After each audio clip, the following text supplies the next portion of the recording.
This week it's all sex and violins as we discuss the 2002 emo circle jerk, Queen of the Damned.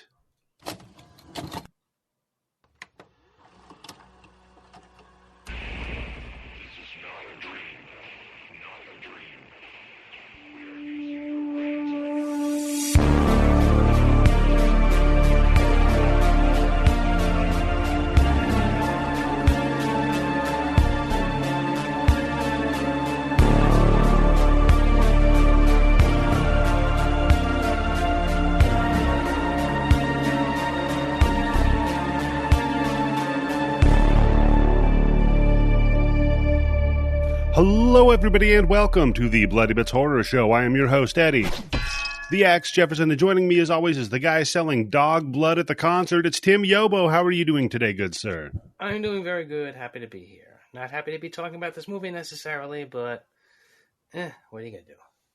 Oh, come on, Tim. I'll tell you who is here, and they're happy to be talking about this movie, because joining us, as always, the never-railing Episcopalian, it's Candice. Baptist.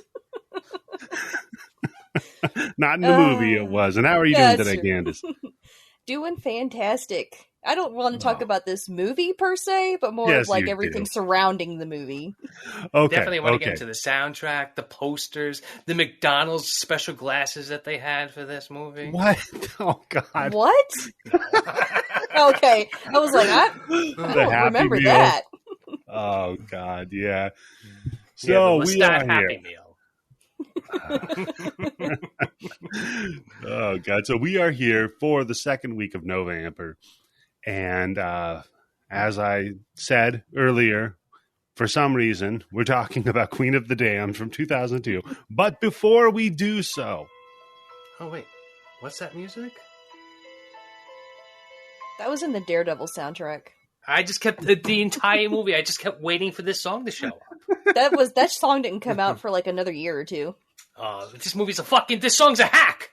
Tim's got a soundboard. What's going on? I can't deal with this, man. It's just an iPhone that I hold up to my microphone. So very good, Tim. Excellent production. And I think I cut it so we can't get sued by them anyway. So. Excellent production at Casa Yobo over there.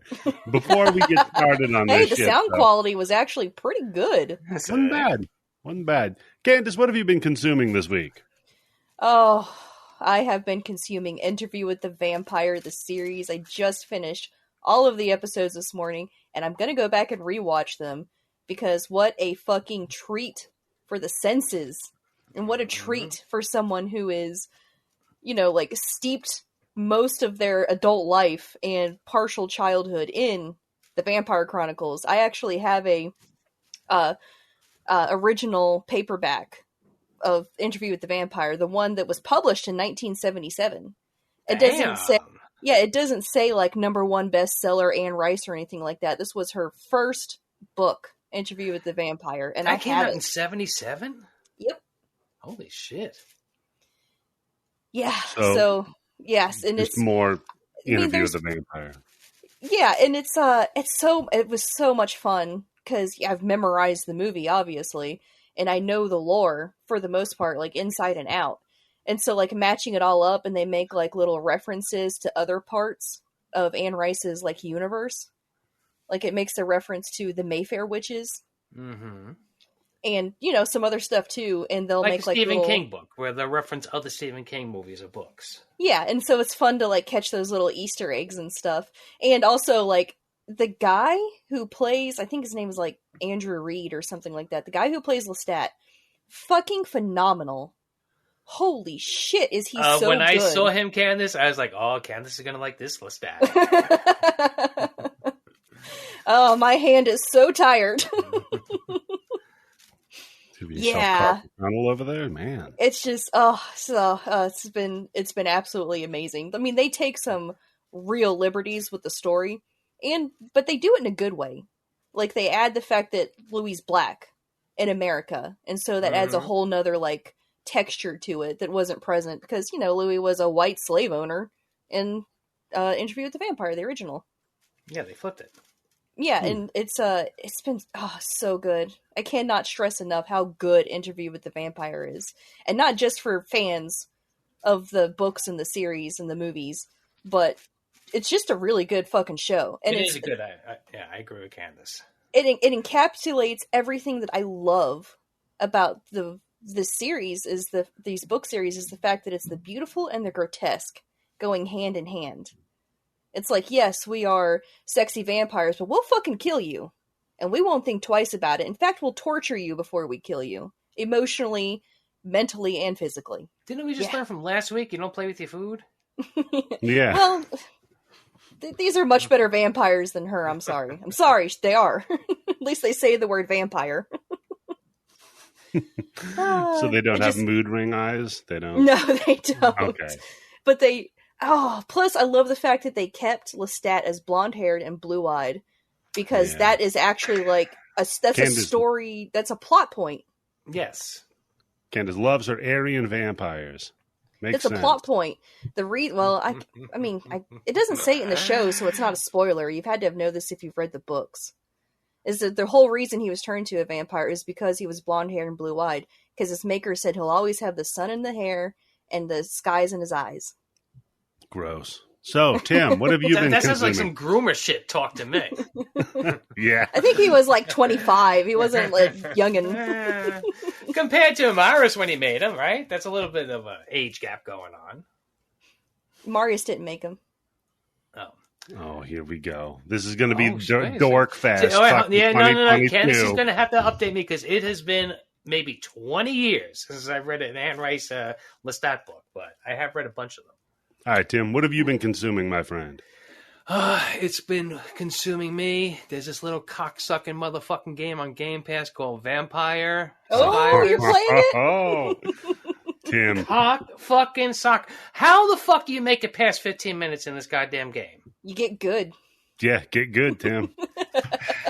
I'm going online, looking at all the different builds do I need to have more luck? Do I need to have that fucking lance that freezes people? With the lance that freezes people, you can walk over them, but does it cause them damage when you walk over them? Or no. Nothing? No. Okay. No, it doesn't. So. That lancet, the clock lancet, it's actually really fucking good, but to get it powered up is really difficult. And the pentagram, if you can get that powered up. I haven't gotten to the pentagram yet. Yeah. But with the lance, you need the lance thing because at that, I think the 10-minute mark where all the fucking mummies come out? Oh, that depends on which level you're playing. It's different on different levels, Tim.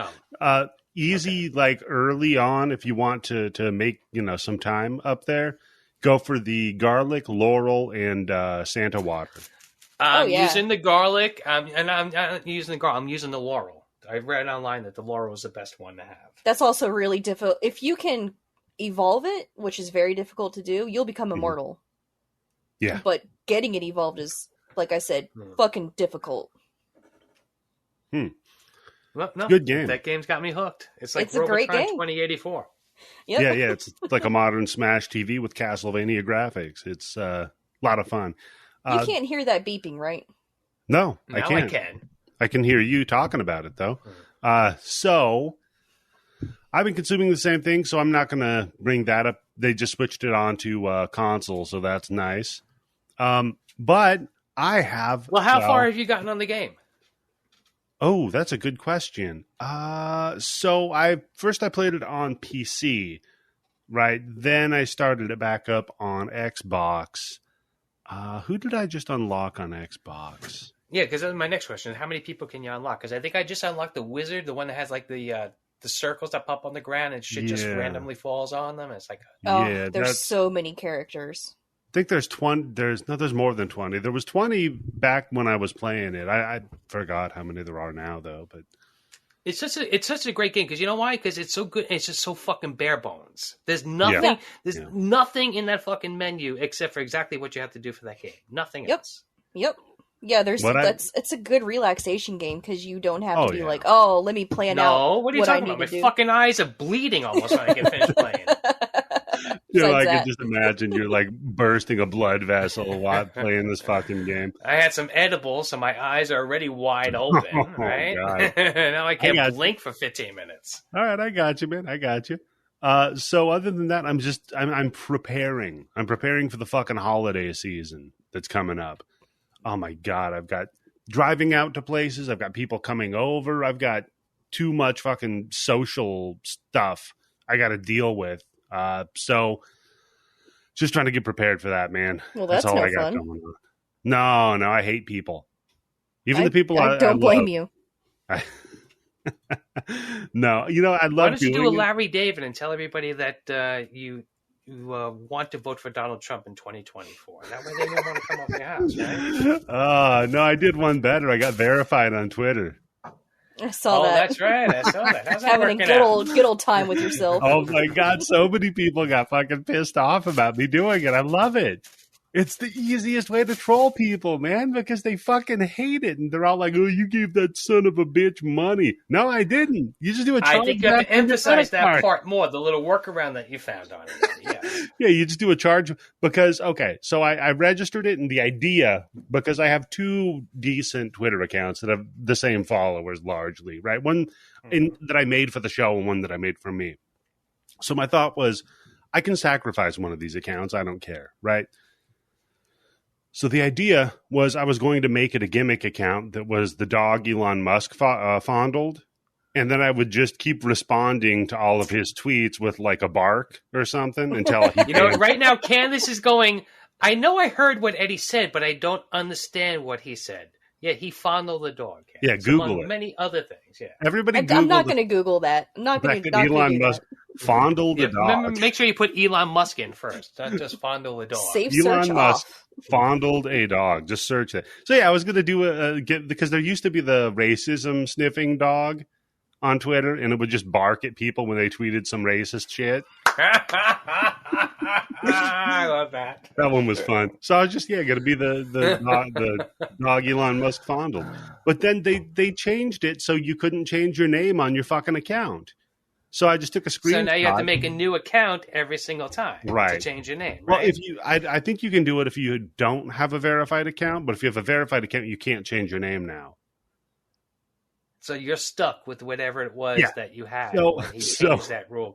The other thing is this cocksucker's up at like 3 o'clock in the morning changing fucking rules. Oh, I know. I love it. Tweeting them out. Oh my God. I'll get to the other thing that's hilarious, but just 1 second. So I took a screenshot of the error message when I tried to change my username. And then I just sent a complaint over to my credit card company. Said I bought this service. It doesn't fucking work and they won't refund me. Mm-hmm. Boom. Got my money back. So verified for free, folks. Elon Musk, no money. He can suck a dick. And let's see how long it takes for him to realize, with no accountants in the building, that you're not paying that $8 a month. That's the other thing that's hilarious. He also fired everybody. So did they program in to check and make sure everybody's paying their bills yet? I don't know. But the other thing I think is hilarious is people did this verification hack to pretend that they were first. All your conservative pundit pieces of shit, of course. I think the last one I saw was Ben Shapiro tweeting that he Femboy Friday or something. But something about him not wanting to fuck something like, what's the difference between this and a relative is, I never want to fuck that. Oh, what's the difference between gender and sex? I never want to gender my sister. Yeah, that was the last one I saw. So the two that I loved, though, is one of them was they pretended to be a major insulin manufacturer in America. Yes, I saw. Yep. Yes. And they tweeted they were going to start giving out insulin for free, and then their stock tanked by like 26 points. Then the next one was they pretended to be Boeing, saying they're going to no longer sell airplanes, weapons, or anything like that to the United States, Israel, or Saudi Arabia. Pending until an investigation was something. That's it. That's all it took. And their stock went down 32 points. So now they should be able to sue him, right? Because yes, that's because that's stock market manipulation, right? Yes, it is. Yes, and here's the thing: is that because he owned the platform and he's the one tweeting that he made these changes and they were his ideas, that might open him up to being liable for their losses, right? But here's the thing, though. I bet you now, go back in 6 months ago and you had all these Republicans and all these right-wing people screaming about how they want to repeal Section 230. Oh, God. I bet you Elon Musk wants to keep Section 230 in the books now, so that way he can't be held responsible for what's on his platform. Yeah, all of a sudden, when you're the one in charge of it, you don't want to repeal Section 230. No shit, dude. So I love it. Everybody, but they've closed it, so nobody can get verified anymore. So now I get to be elitist, and I got it for free. Yeah, everybody should demand their $8 back. Exactly. Everybody that did it. What you bought at that $8 is not what you have the next day because this guy's up at 2 o'clock in the morning changing rules around and changing shit. Yep. So just complain to your credit card company, get your $8 back, and subscribe to us at patreon.com/bloodybit. Yeah. For more life hacks. Give us $7 a month, okay? Yeah. And we promise we're not going to, I promise you this. I can't speak for the rest of my co-hosts, but I guarantee you that my father did not fuck and marry the girl that he adopted when she was 10 years old, okay? I can guarantee you that. That's the difference between giving us $8 a month or giving Elon Musk $8 a month. We're giving Woody Allen $8. Yeah, that's another one. Look that one up, Candice. Oh, God. His father married some girl. Yep. His father is old enough to be Elon Musk's father, number one. And he married some 21-year-old girl that he literally adopted and took care of from when she was 10 or 12 years old. Jesus Christ. Ted Nugent. Who's the other one who did that? One of the Rolling Stones guys did that, right? Oh, yeah. No, they adopted a 14-year-old girl so she could go on tour with them. Oh, that's Steven Tyler from Aerosmith. Yeah, that's right. That was Steven Tyler. God, all these guys fucking suck, don't they? Wow. It was a different time back then. You were able to get away with it without anybody knowing it. Right? That was what it was, right? Yeah, it was a different time. Now they have islands for it. I guarantee you there's some fucking talk show with Steven Tyler on it from the 70s and 80s where he's bragging about having a 14-year-old girlfriend. Yeah. Well, Woody Allen and Merv Griffin's just going, fascinating. What the fuck movie was that Woody Allen did where he was talking to his buddy who moved to L.A. and he's all like, I had a threesome last week with two girls and they were both 16. What the fuck movie was that? I think that was a documentary on Woody Allen. Yeah, it was a documentary. So, there we go, Tim. So do you think all these lame-ass politicians that got into being chimos, it's because it used to be cool for the celebrities to do it, back when they were younger, so now they're trying to be, cool? Are you trying to blame MTV? Yeah. No. Eddie might have something there because if you look, a lot of these right-wing people, these assholes, the worst of the worst, all failed in Hollywood. That is true. So they all wanted to be part of that machine. Yep. They all wanted to be involved in that, and they couldn't hack it, and they didn't have the talent, so they went to doing something that's super easy, fooling a bunch of idiot people. Yep, Shapiro wanted to make movies. Yeah. What's his name? Mm-hmm. Joe Rogan wanted to be Bannon funny. Was writing screenplays, right? Yeah, Joe Rogan tried to be on TV, on comedies. Steve Mnuchin is a fucking producer of movies, right? That's crazy. I didn't even think about that. Donald Trump, he was on reality shows. Mm-hmm. I know that nobody's going to really know this, but there's a podcast I listen to called Knowledge Fight that's mostly about Alex Jones. Okay. But every once in a while, they'll take a break from his show and they'll talk about this woman's. I forget what her last name is, but her first name is Carrie, and she has a show called Project Camelot. Okay. And I think I mentioned this before. She's the one who believes that there's actual raptors running around the world controlling shit. Oh, yeah. And that in Steven Spielberg's Jurassic World, some of the raptors were actual real raptors just in raptor costumes, so people wouldn't recognize them on the set. Oh. Yeah, that kind of level of fucking crazy shit. She also wanted to try to be a screenwriter in Hollywood and couldn't make it. So now guess what she's doing? She's writing her own screenplay and putting out a podcast and making money. I guess I think I remember you saying that because I said that was the Teatro del Vampire, the vampires pretending to be humans pretending to be vampires. Oh no, she got this because according to there's 17 different fucking alien races that are all trying to the Greys work for the Anaconda, the Anaki or something like that. And the Anaki answer to the reptile people, but also there's these time shifting things that everybody's fighting against. It's just insanity, the shit that comes out of that woman's mind. But she makes money off of it. Speaking of which, someone approached me at work and was like, does your podcast do paranormal stuff? Or aliens and stuff like that? And Somebody saw a ghost. I was like, no. I was like, but I'm interested in stuff like that. You know, I swiveled my chair around so I was actually facing them when I talked. That's when you know you got my interest. Oh, shit, yeah. Wait, she's got a face. And that's hard for you to do because your feet don't touch the ground. Exactly. That took effort. Oh, yeah. She was around. going on about how she's been listening to this podcast that goes into all the different races of aliens, and Oh, no. it was like really fascinating, and she never knew all this stuff, and I'm like, man, I love this. She got to send her David Icke. Well, no, I think because one of the other things too is like usually when you get to the end of the road with the people who are all into the races, different races of the aliens. Yep. Guess which race turns out to be the closest to a race of people that we have on this planet, and is usually considered very evil and controlling of stuff. It always comes down to this is the race that represents the Jewish people, right? Yeah. And then it's funny because then they usually have like the Aryan race. Yep. There is one. Yeah, there is an Aryan race. I know. It has, and like out of all of them, it has like the nicest sounding name too. Because like I said, you got like the Anunnaki, all these other fucking things, and then you got like the good guys. Yeah, they're the Venusians or something like that. The Venusians, yes, there's Venusians. Yeah, it's I can't remember the Anunnaki. I know I'm getting it almost right.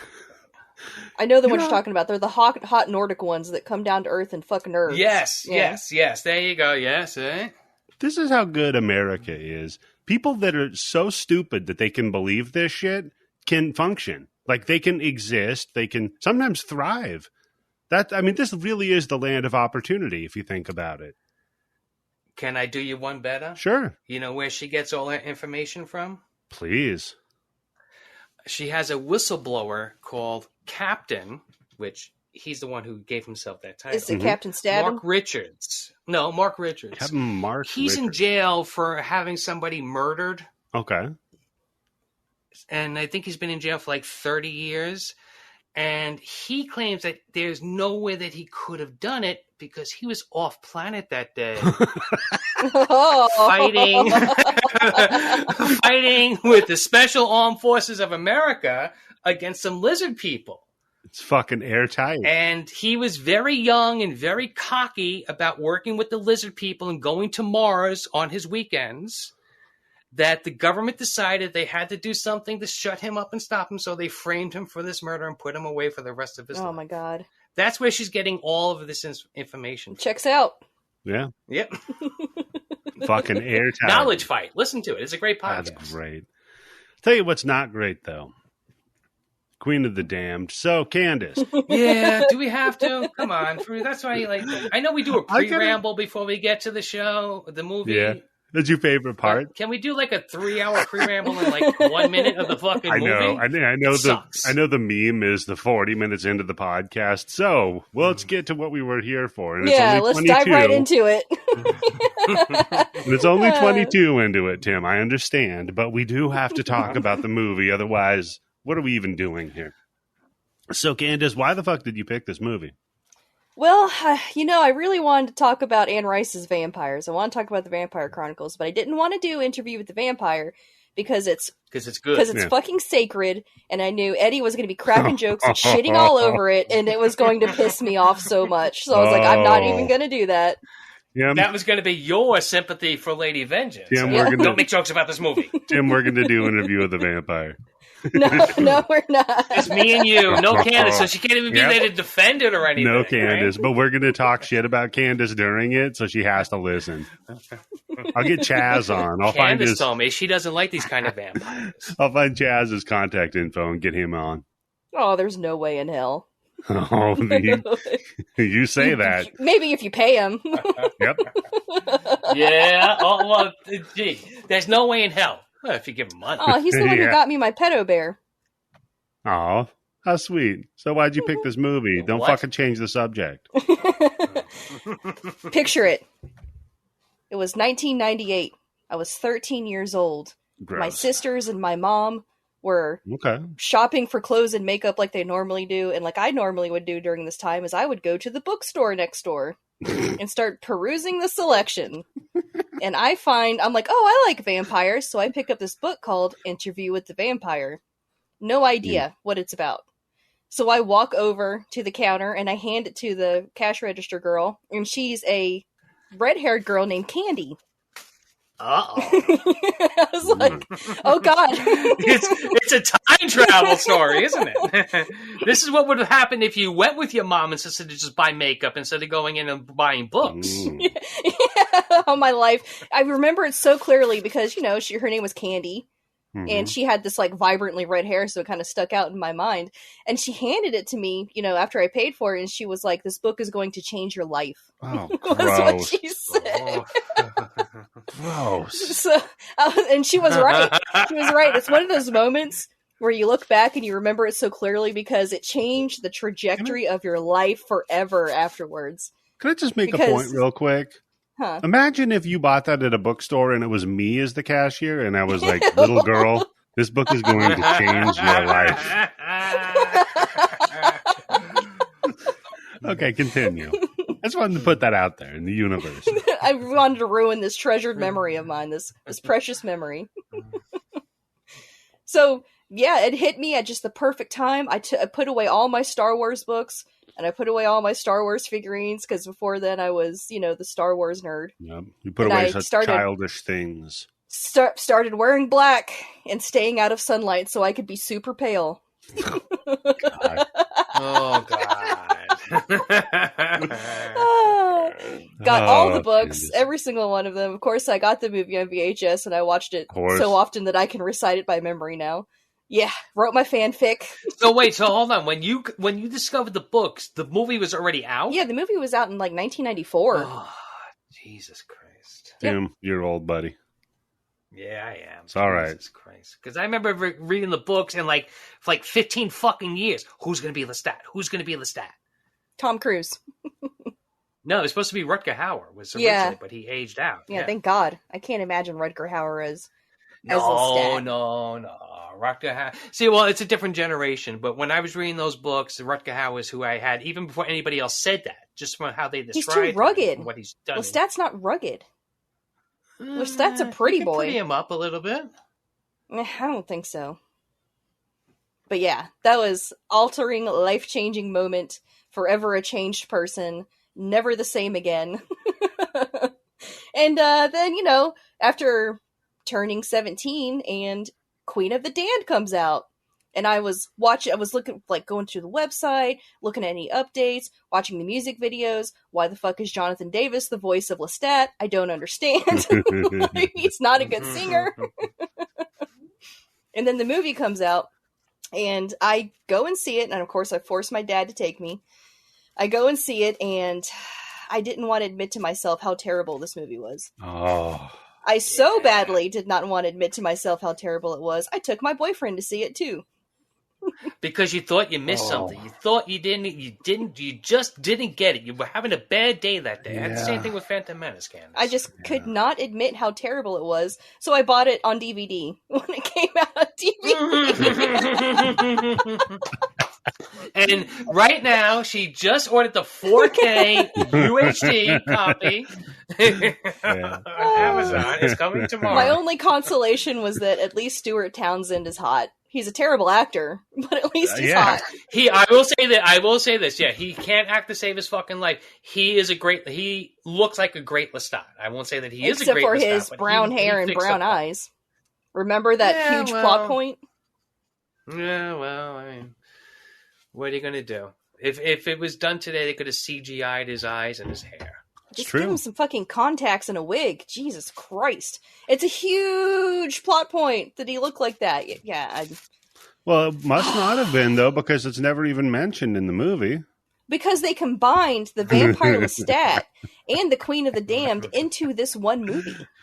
The Queen of the Damned is a huge book. It's like 700 pages long. There is a lot that happens in that book. And is it the third book? Is it the next book after the Vampire Lestat? The Vampire Lestat.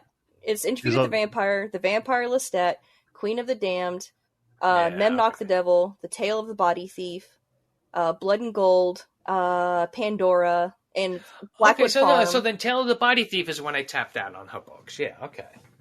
Yeah. So that's why you picked this movie. Yeah, because I want to talk about the Vampire Chronicles, but I didn't want to do Interview with the Vampire. Okay, fair. And now we know your history too, so I'll hold that question. Tim, buddy, what's your history with, we'll say, Queen of the Damned, and maybe to a larger, if you want to expand on it, Anne Rice's novels? Well, I will say this: the Anne Rice novels, reading them was probably the easiest thing I ever did to get pussy. Like me with Twilight. It wasn't like having but you succeeded. No. I'm older than you, Candice, so I had to go through almost 2 vampire things to pretend to like to try to get it. That's good. But it was much easier reading those books and enjoying them a lot more than any fucking Bon Jovi album or CD I ever had to listen to. Okay, so your history was you were watching this with a notepad, trying to figure out how to get pussy. Yeah. Well, I read it, and I was like, wait a second. Wait, I actually do like it. Wait, so if I just keep myself inside for like a month, I can get pale and there'll be chicks who like me? Okay, cool. That's easy. Okay, good move. And did you see this movie when it came out, or what? Yes, I did, because when this movie came out, there was a huge, I don't know, you can't really call it controversy, right? But the big thing about the movie is one of the main people in the movie died. Yeah, there was a big news story around it, for sure. I was looking at trivia for this movie, and this was on IMDb, but they said that, she died after making this movie, but she died before they could do her voiceover. Yeah. And so they used her brother's voice. Because apparently it's her brother's voice that's been electronically modulated to sound more feminine. Because apparently, they have the same, pitch and timbre or something like that. Some kind of audio thing. They were a match. And so when she's talking, it's actually her brother's voice you're hearing. Yeah. Think about that, Tim. Okay. Well, it's a good thing I was whacking off with the sound. Good thing you had it on. Tim, the lady's dad. Have some respect. Fine. Okay. Who's going to know? So my history with this, I saw this movie when it came out.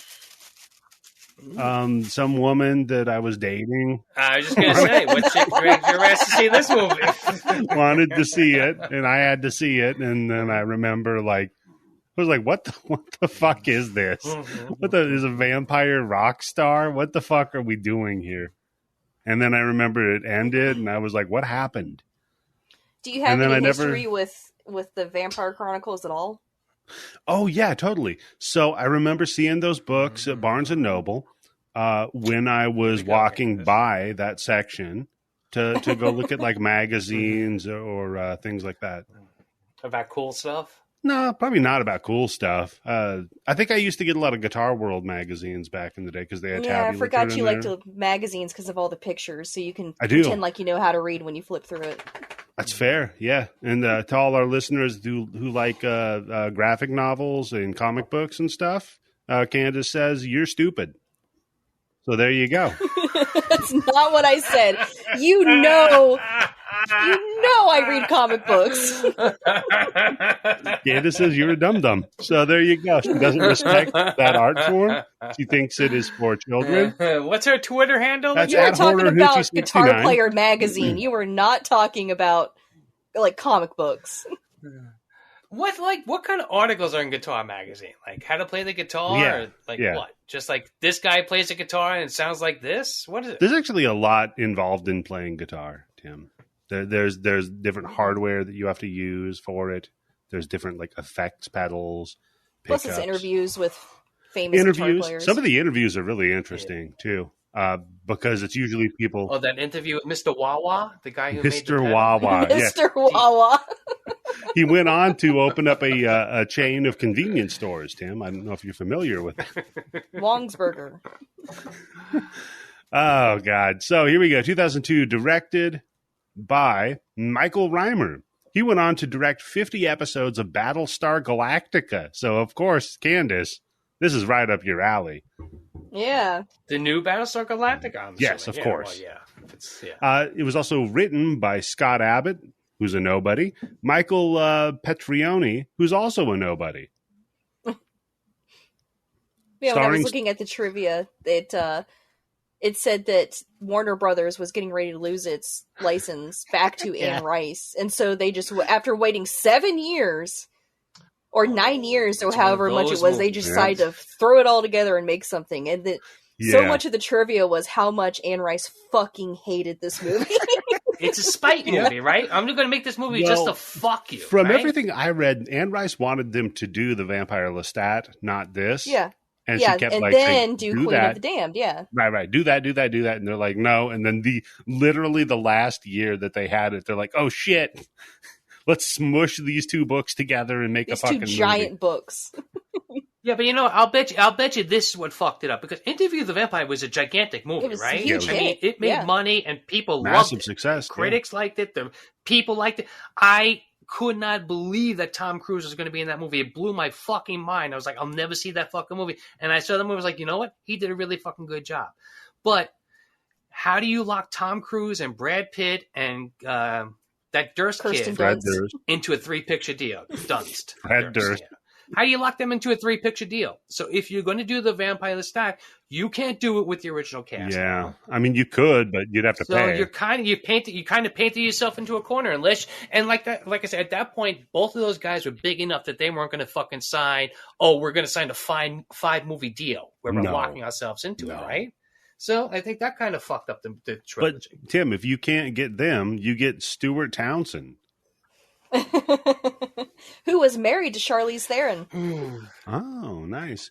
Yep. Wow. Holy shit. What beautiful babies they could make. Very true. He went on to be in League of Extraordinary Gentlemen. Oh, my God. As Dorian Gray. Yep. Yes. The one character I'm looking at, every time a new character popped in the movie, I was like, what the fuck are they doing in this movie? I know them. I know that story, but Dorian Gray isn't a fucking superhero. Yeah. No. What superpower does he have? Quick, who else is public domain? Mrs. Jonathan Barker is in this movie? Oh my God. Who the fuck is Jonathan Barker? It's Harker. Sorry. They were just like, who else is public domain? Quick. He also was in Eon Flux. That's a good pick, right? Hey, maybe that's where he met Charlize Theron. Yeah, maybe. I was going to say, that's a Charlize Theron movie I watched. Tim, he starred in the 2005 TV series Night Stalker as Kolchak. What? Ooh, you know what? I can honestly say I don't think I've ever seen more than 5 minutes of that show. Yes, Candice. It was only 10 episodes long, but he was the man himself. He doesn't have the charisma to pull it off. No. This dude's a charisma void, a black hole. I saw that in...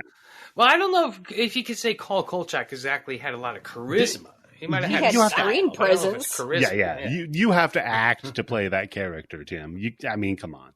This fucking dude, this lump of shit, no. You got Marguerite Moreau, who plays Jessie. Mostly did a lot of TV shows. That's fine, you know. I remember she was in Firestarter. She was in Firestarter. Straight TV Firestarter. Yep. No, it was Firestarter 2. Oh. Yeah. She was in that. She was also in the 2008 remake of The Uninvited. And she played Blair in Beverly Hills Chihuahua. I've seen that movie. It's actually pretty good. Oh, God. Is that a person or is that a dog that she's doing a voice? That's a good question. I didn't look. I don't remember her being in it at all, but I watched it with my brother. That's what I'm saying. Maybe she was a voiceover for like a dog or something like that. The dogs talk in that movie, right? Yeah, they do. Yeah. It's quality when it's a bunch of dogs talking in a movie. It's always good. You got Vincent Perez. Hey, low budget. You need a bunch of bitches and some peanut butter. That's it. Yeah, Vincent Perez, who played, was it Maurice? Marius. Well, Tim, you sounded like you had indigestion. Everything okay, buddy? No, I just remember this motherfucker from the movie that shattered my hopes and dreams, from The Crow 2. Crow 2 City of Angels. Oh. Yeah. We saw that movie on opening night, and swear to God, no joke, some asshole showed up at the movie theater dressed up as the Crow with the makeup on and everything. And when we saw him after that movie, he had the same clothes on, but the makeup was off of his fucking face. Good for him. Good for him. He made a life decision. I love that about that man. Yep. Good for him. That first Crow movie was such a fucking hit, and it's so fucked up a generation of boys, man. Let me tell you. Like you. Big.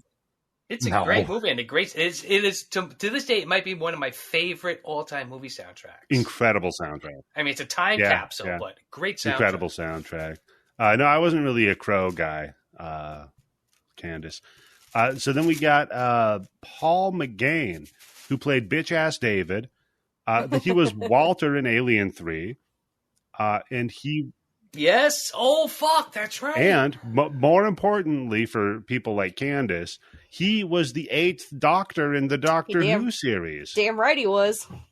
Yep. Oh, boy. I didn't... Was he like the last Doctor that everybody was cool with before they all lost their shit, that there were new Doctors becoming Doctor Who's? I don't remember. I was late to the game with Doctor Who. I've never been to that game. Game? Doctor Who? No. Fuck that shit. That's for British nerds. The worst God, kind of British nerds. nerds. Ugh. Douglas Adams. Ugh. Ugh, gross. Talking about a bunch of science fiction shit and eating fish and chips. Yeah. And finally... Science fiction chips. And finally, fresh off of Romeo Must Die, blink and you'll miss her, Aaliyah as Akasha. Akasha. Whatever. No, wait, she wasn't in Romeo Must Yes, Die. she was in What are you Romeo talking Must Die. She's the main woman in it. He said Akeisha, not the aunt. What? No, Aaliyah was in Romeo Must Die, genius. Oh my God! You know what I'm thinking of? And Chef Robbie, check your bingo. No, Chef Robbie will know what it is. Nope. She was in Romeo is Bleeding with Gary Oldman. That's the one that plays her aunt. The one that at the end of the movie gets turned into a statue. Oh, Spoiler for this God movie. damn. But you know what? Let's spoil this movie. Don't even fucking watch it. Yeah, don't watch this movie. In this movie, another bitch gets turned into one bitch gets turned out of a statue, and one bitch gets turned into a statue. End of story. Okay, the leaps of logic. When I was talking about the person who just died, it like barely had a career, blink and you'll miss her, and you're like, oh, it's the lady from Romeo is Bleeding. That's had a long career. Wait, I got mixed up when you said Romeo Must Die, because they're both in the movie, right? Blink and the missing, because they're not really big. Who has more screen time in the movie? The old lady that's the aunt, or the fucking And Romeo Must Die? Romeo Must Die is the Jet Li's romantic partner. She's the main lead. Yes, I know, but I was getting the aunt mixed up because she's in a movie called Romeo Okay, Tim, when somebody says fresh off of, what year did Romeo is Bleeding come out? Probably not too long before this movie came out. Look it up. 93. So I bet you Romeo's Bleeding came out 91, 92. Okay, Tim, almost 10 years before. Like, look, she went right off the set. She was in put in fucking cryostasis for 9 years. She took her vampire rest for 10 years. She went in torpor for Maybe fucking 9 years. I did that vampire speed up thing where I'm standing still and the rest of the world is going by super fast. Tim, buddy. I'm trying to be here with you on that one, buddy, but I got a nod. So, film. 10 years is a bit of a Not for you. So filmed in Australia, as you said, Candice, John Davis, the man from Korn, singing for Lestat, and he has a cameo in the movie. He does. Although I think it's another reason I picked this movie is because it seems so timely. Because not only, did I watch the Interview with the Vampire series during this week, but also people have been talking about Jonathan Davis and Korn a lot lately for some reason. Yeah. What's up with that shit? So he's selling leashes with the word "freak" on them. Freak on a leash. Get it? Oh God! And there's wait, hold on. Well, I'm really more surprised it's taken him this long to do that. Tim is a man who, in Check Your Yobo bingo card, is always looking for some stupid scam. I would have figured that you would have approached him for this already. Like, why approach him? You can't fucking trademark "freak" on a leash if I put it on a leash, fair. Right? It's very fair, Tim. Like a freak on a leash. Oh, God. So the other thing is there's like a big festival that's touring now or doing some concert, and it's literally all of these bands. It's like Korn, like Coal Chamber, like all the shit from the worst era of the biggest pants of our history. Like, fucking terrible. Oh, God. So that's probably why, Candice. So, yeah, very timely, though. So that's all I care to have for the background of this, Candice. I'll open the floor to you, though, because I'm sure you've got something. Well, I did some of the fact that Anne Rice fucking hated it. She did like Stuart Townsend because she met him beforehand. Like, she liked him as a person, and she said he'd be good because he has the same feline grace, quote unquote, as Lestat. Grace. I knew you would hate that so much. That's why I had to add it. And I was looking at the goofs and the mistakes, and this is great. This is the beauty of IMDb. I love this. Yeah. Okay. This is titled Incorrectly Regarded as Goofs. I've never seen this before in an IMDb. Ever. Okay. Ever. In the movie, it shows that Marius was the creator of Lestat. They put Lestat as, like, the stat, like LESTAT. Don't know why. Okay, good. However, they're French for the French. However, in the Vampire Chronicles books, the creator of Lestat was Magnus. Still, viewers should remember that when a work of fiction is adapted from one medium to another, details are routinely changed in order to fit the style of the new medium. Therefore, what holds true in the universe, quote unquote, of the Vampire Chronicles doesn't automatically have to hold true in the Vampire Chronicles movies. Okay, because see, here's where I got mixed up, Candice, because I was thinking that Marius is the one who did, because the names are very close.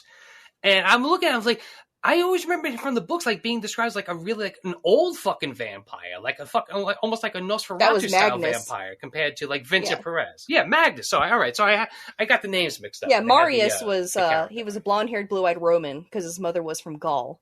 That's how old Marius is. And Magnus was, you never really knew much about him. He just kind of showed up, turned Lestat into a vampire, and pieced out. Killed himself. Yeah. Mm-hmm. Yeah, and he looked like a living corpse. Because he didn't take care of himself.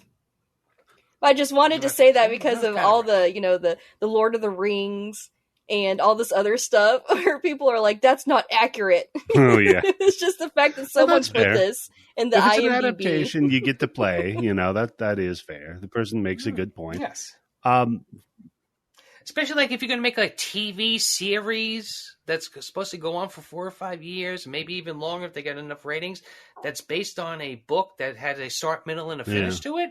Yeah, there might have to be some, playing around. Sometimes you got to stretch for time, but in here we got to condense for time because, like you said, we're condensing 2 novels into 1 movie. No, come on, just not. So it's fine. No, because it's easy, Tim. First of all, I have to tell you something. This watch of it, a lot more enjoyable than I thought it would be. Really? And because you could make fun of it so much? No. You know what I did? I figured out I can watch movies at 2 times the normal speed.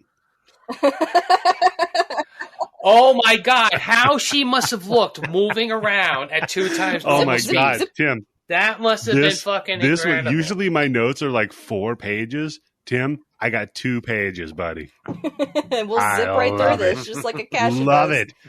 Okay, so here we go. No, we're not. Here we go. Oh God!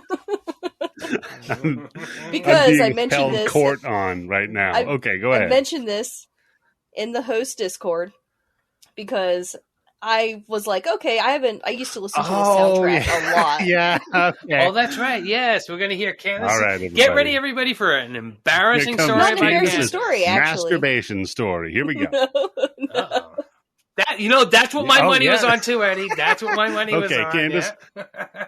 I had it turned up so loud I didn't hear when ... Came in. All right, go ahead. So I was listening to the soundtrack while I was working out today. And, you're working out, and I was on a rowing machine, so it's real repetitive. You don't have to pay that much attention to it. Yeah. And my mind was just wandering. When you listen to music, it takes you to that time and place when you first were listening to this music. So the magic of music. And it was remembering that this was single-handedly the worst fucking time of my life. I tried to kill myself the year before, literally. It was fucking horrible. But, it really wasn't that bad because the distance of time lessens the pain sort of thing. But I had an epiphany. Because then my mind just started wandering towards, vampires in general and Vampire Chronicles, and I realized something. Why I identified with the Vampire Chronicles so much more than anything else. And it's because the vampires in the Vampire Chronicles are just drifting through life. They don't really interact with the people around them. They'll like talk, but they don't build relationships. They'll they're just kind of existing. They're not really living for the most part. And I realized that So, like at the Gen Z. time when I was a teenager, that's what I was like. Like Okay, I so- would talk to people. I had boyfriends. I had friends that I would talk to, but I was always at a distance. I was never really engaging emotionally with anyone around me. And it always felt like that everyone was moving around me and I was just standing still. And I fucking realized that. And it was so crazy because we all like things, we all love things, but you ever really find out why exactly it is that you love it? Or what it is exactly about it? So it's just a time lapse of. Oh yeah, I know why. Boston feels good. No. So I was going to say there was just a time lapse of Candice on a rowing machine with her family moving around her. She's listening to Boulevard of Broken Dreams by Green Day. Like, no, I gotta say that the that's Kidney cool. Thieves song in here is genuinely good. I do love Kidney that Thieves song. is a very good band. Very, very good. I miss that. Which song is that? It's the very last song. What to do before I'm dead. Their cover of Crazy is very good, by the way. Oh, it is very good. It's on the Very, Bright very Chucky good. soundtrack. Yes. Very good cover. Okay. Wait, Crazy? Like Yes. Patsy Cline Yes. Crazy? Wow. Okay. Yeah. No, that's good. That's that's cool what I that you wanted have to such of an insight to yourself while you were on a rowing machine. Hey, I'm working glad out that- is great for the mind. No, and it also goes to show that no matter what, no matter how bad you think your life is, look where you can be in 25 years. You can have your own Yeah, Yeah. you could. No, and I'll be honest and genuine for a moment. The thing that you said with music is so true because like I said, I am an atheist. I believe in nothing except for the experience of awe in our universe, and the feeling that you get of like sense memory from music or a smell or something like that. Smell. Yeah, Oh my God. is such a like it's an indescribable power behind that. I think that's one of the only things that I would ever identify as being like transcendent in its nature. There is a French philosopher and writer named Marcel Proust. Mhm. Proust, if you want to use the English pronunciation. Yes. He wrote a whole series of books, and this was like turn of the 19th century, just about that, because he explored it like nobody else had before him, talking about if he ate a certain food, it would immediately transport him back. If he would smell something, the memories that would just overflood him, and he explored the relationship between our senses and our psyche. So you should look into that if you're interested in that. Well, we're literally nothing but a collection of experiences. So Oh no, Makes sense. it is 100% true because music is the only thing that, and it's smell too. Yeah. But I think music even more so, where it takes you back to it's like I remember like it's been like Jesus Christ, it's been how long since I've been to Atlantic City on vacation when I was a little kid with my family. But I opened up a fucking bottle of Coppertone suntan lotion, and Jesus Christ, I was right back on the fucking Yeah. beach. I can Yeah. smell it. And that was it. It brought me right back. But when you hear certain songs, you're like, oh, that was March 15th at 3 o'clock in the afternoon, right after I got out of school. I Yeah. heard this song, and then blah, blah, blah. some terrible Yeah. event. They should make scratch and sniff albums, right? That way your music would really That would stick do it. and Yeah, hit that home, would do right? it. Make it like Type one of of those. negative. What's Go that? ahead. I was gonna say typo negative smells like clove cigarettes. Yeah. Typo negative to me is one of the some of the music that does that to me the hardest, to be Me honest too. with you. It Yeah, does. it's just I'm like, it's I fall. remember the chipped black fingernail polish and the fishnet stockings and Yeah, listening I to Summer remember- Breeze at 1 remember- a.m. while smoking a cigarette. I remember those women making me watch this movie. So we open with Lestat whining about how much it sucks to live forever alone. Yeah. And, I don't remember him being a whiny bitch He wasn't. about being immortal. He in wasn't. the He was books, very right? much Yeah. That's yeah. Louis' deal. Louis, not always his. whining Louis. It's such a like easy vampire trope. You know? It is. Oh, woe is me that is eternal, that has to see everything that I have ever loved and held dear wither in front of me. You know, Candice, you'll get the reference. That's why that guy from Sandman is so fucking great, right? Which guy? The guy that doesn't die. Oh yeah, and he's visiting every 100 years. Every 100 right? years, and he's like, "Do you want to die yet?" He's like, "No, there's still so much I want to do." He's like, "What'd you think I was going to say? I'm sick and tired of this? No, fuck this shit. Tim, Bring it on." Your buddy Lestat has an epiphany because he hears Mudvayne sounding fucking new metal. This was okay. In defense of this movie does not need a defense. But in defense of this movie, at the You're time, going to defend it. in the 80s, Go ahead. in the 80s when the Vampire Lestat came out, hair metal was huge, and so in the book, he becomes the lead of a hair metal band. Okay, Basically, imagine fair. Cinderella. And so when this movie came out, new metal was the biggest thing in rock music. Yeah, and so they just changed it to the time. Yeah. But he still has the hair of a He's still got a mullet. That's the problem. So he gets up.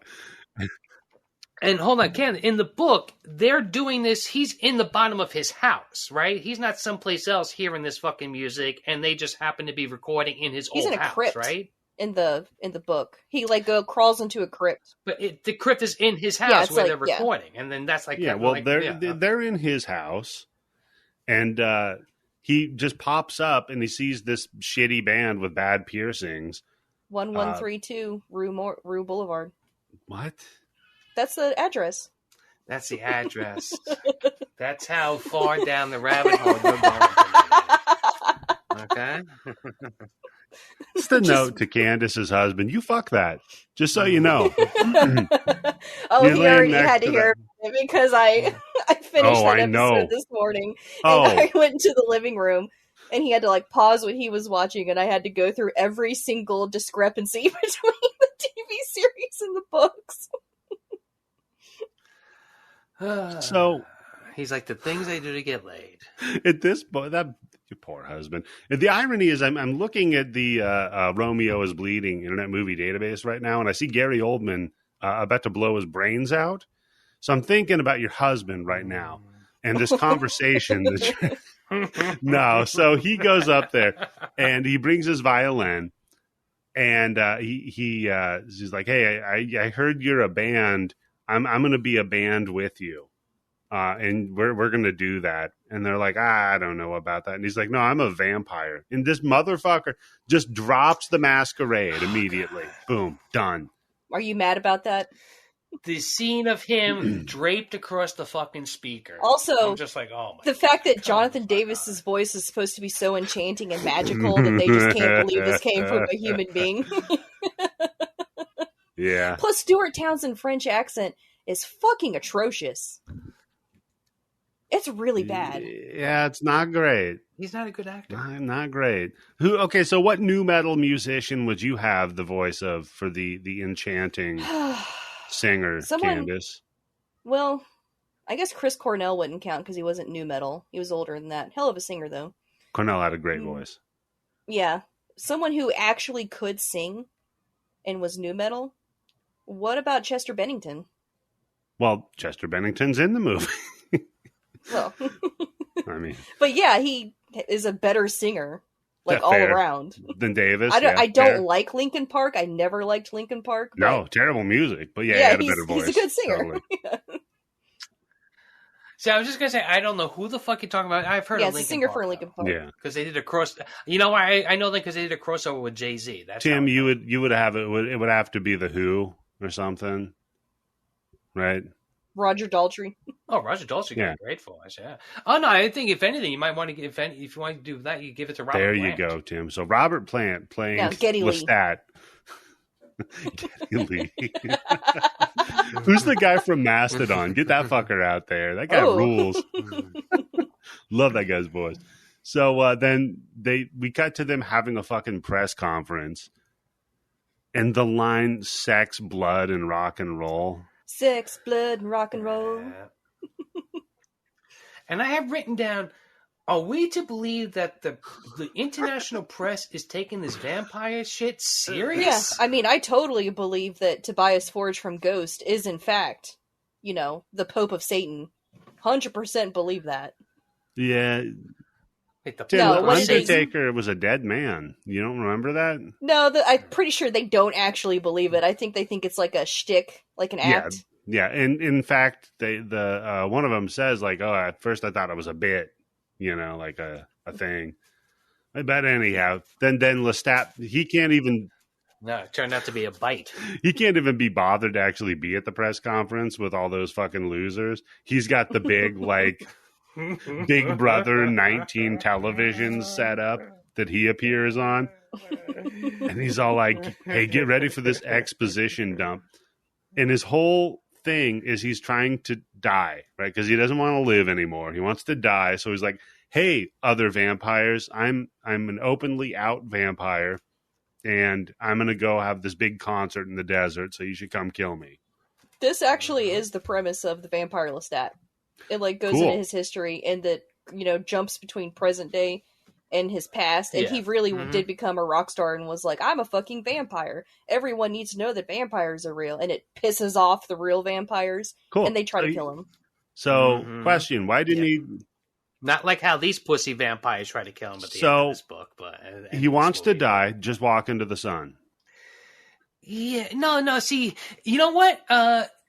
Did somebody say the word incel already in this podcast? Yep. Because he doesn't want to go out like that. He wants to go out with as big as a fucking bang as he can, right? Make sure everybody knows his name. Other problem I have with it, he wants to die at the concert. Don't defend yourself so hard and fight everybody. I don't know. He's not going to make it I don't know about easy. the movie, but I know that in the book, he did not want to die. That was not the point. He was just trying to have a good time. Yeah, that's not. Let's Gotcha. stop. Yeah. Because at that point, if I remember correctly, he was just like, "I'm the shit. Fuck you. I don't give a shit. You say don't do it. I'm going to do it." He was kind of like the Kanye of vampires. Yeah, he was notorious for being rebellious and troublesome and arrogant and tacky and the exact opposite of everything you imagine your classical vampire from the 18th century would be. Yeah, but he was also the brooding and miserable and woe is me and I want to die. Not in the books. Okay, no, well, that's not Lestat. That's Louis. I think what they're trying to do. I think they're trying to mix the two characters together because Louis is a huge fucking part. I couldn't believe that Louis. Because like I said, I hadn't seen this movie since it came out. And I kept waiting. I was like, when is Louis showing up? When is Louis? And I was like, all right, the concert. That's when Louis got to be there, right? Because that's when Louis does this and does that. Nope. They gave that all to Amaris. Instead, what we're going to get is some assistant bringing a couple of hoes to Lestat. And they're going to play Tickles on the Floor. What the fuck was this scene? Okay. That one blonde girl, she wasn't legal, right? She could have been a vampire, though. There's that whole thing if you're underage, but you're a vampire, it's cool. I was going to say, see, that kind of throws... See, that's it. That's when you get a libertarian lawyer, right? Because he can argue that whole thing mentally.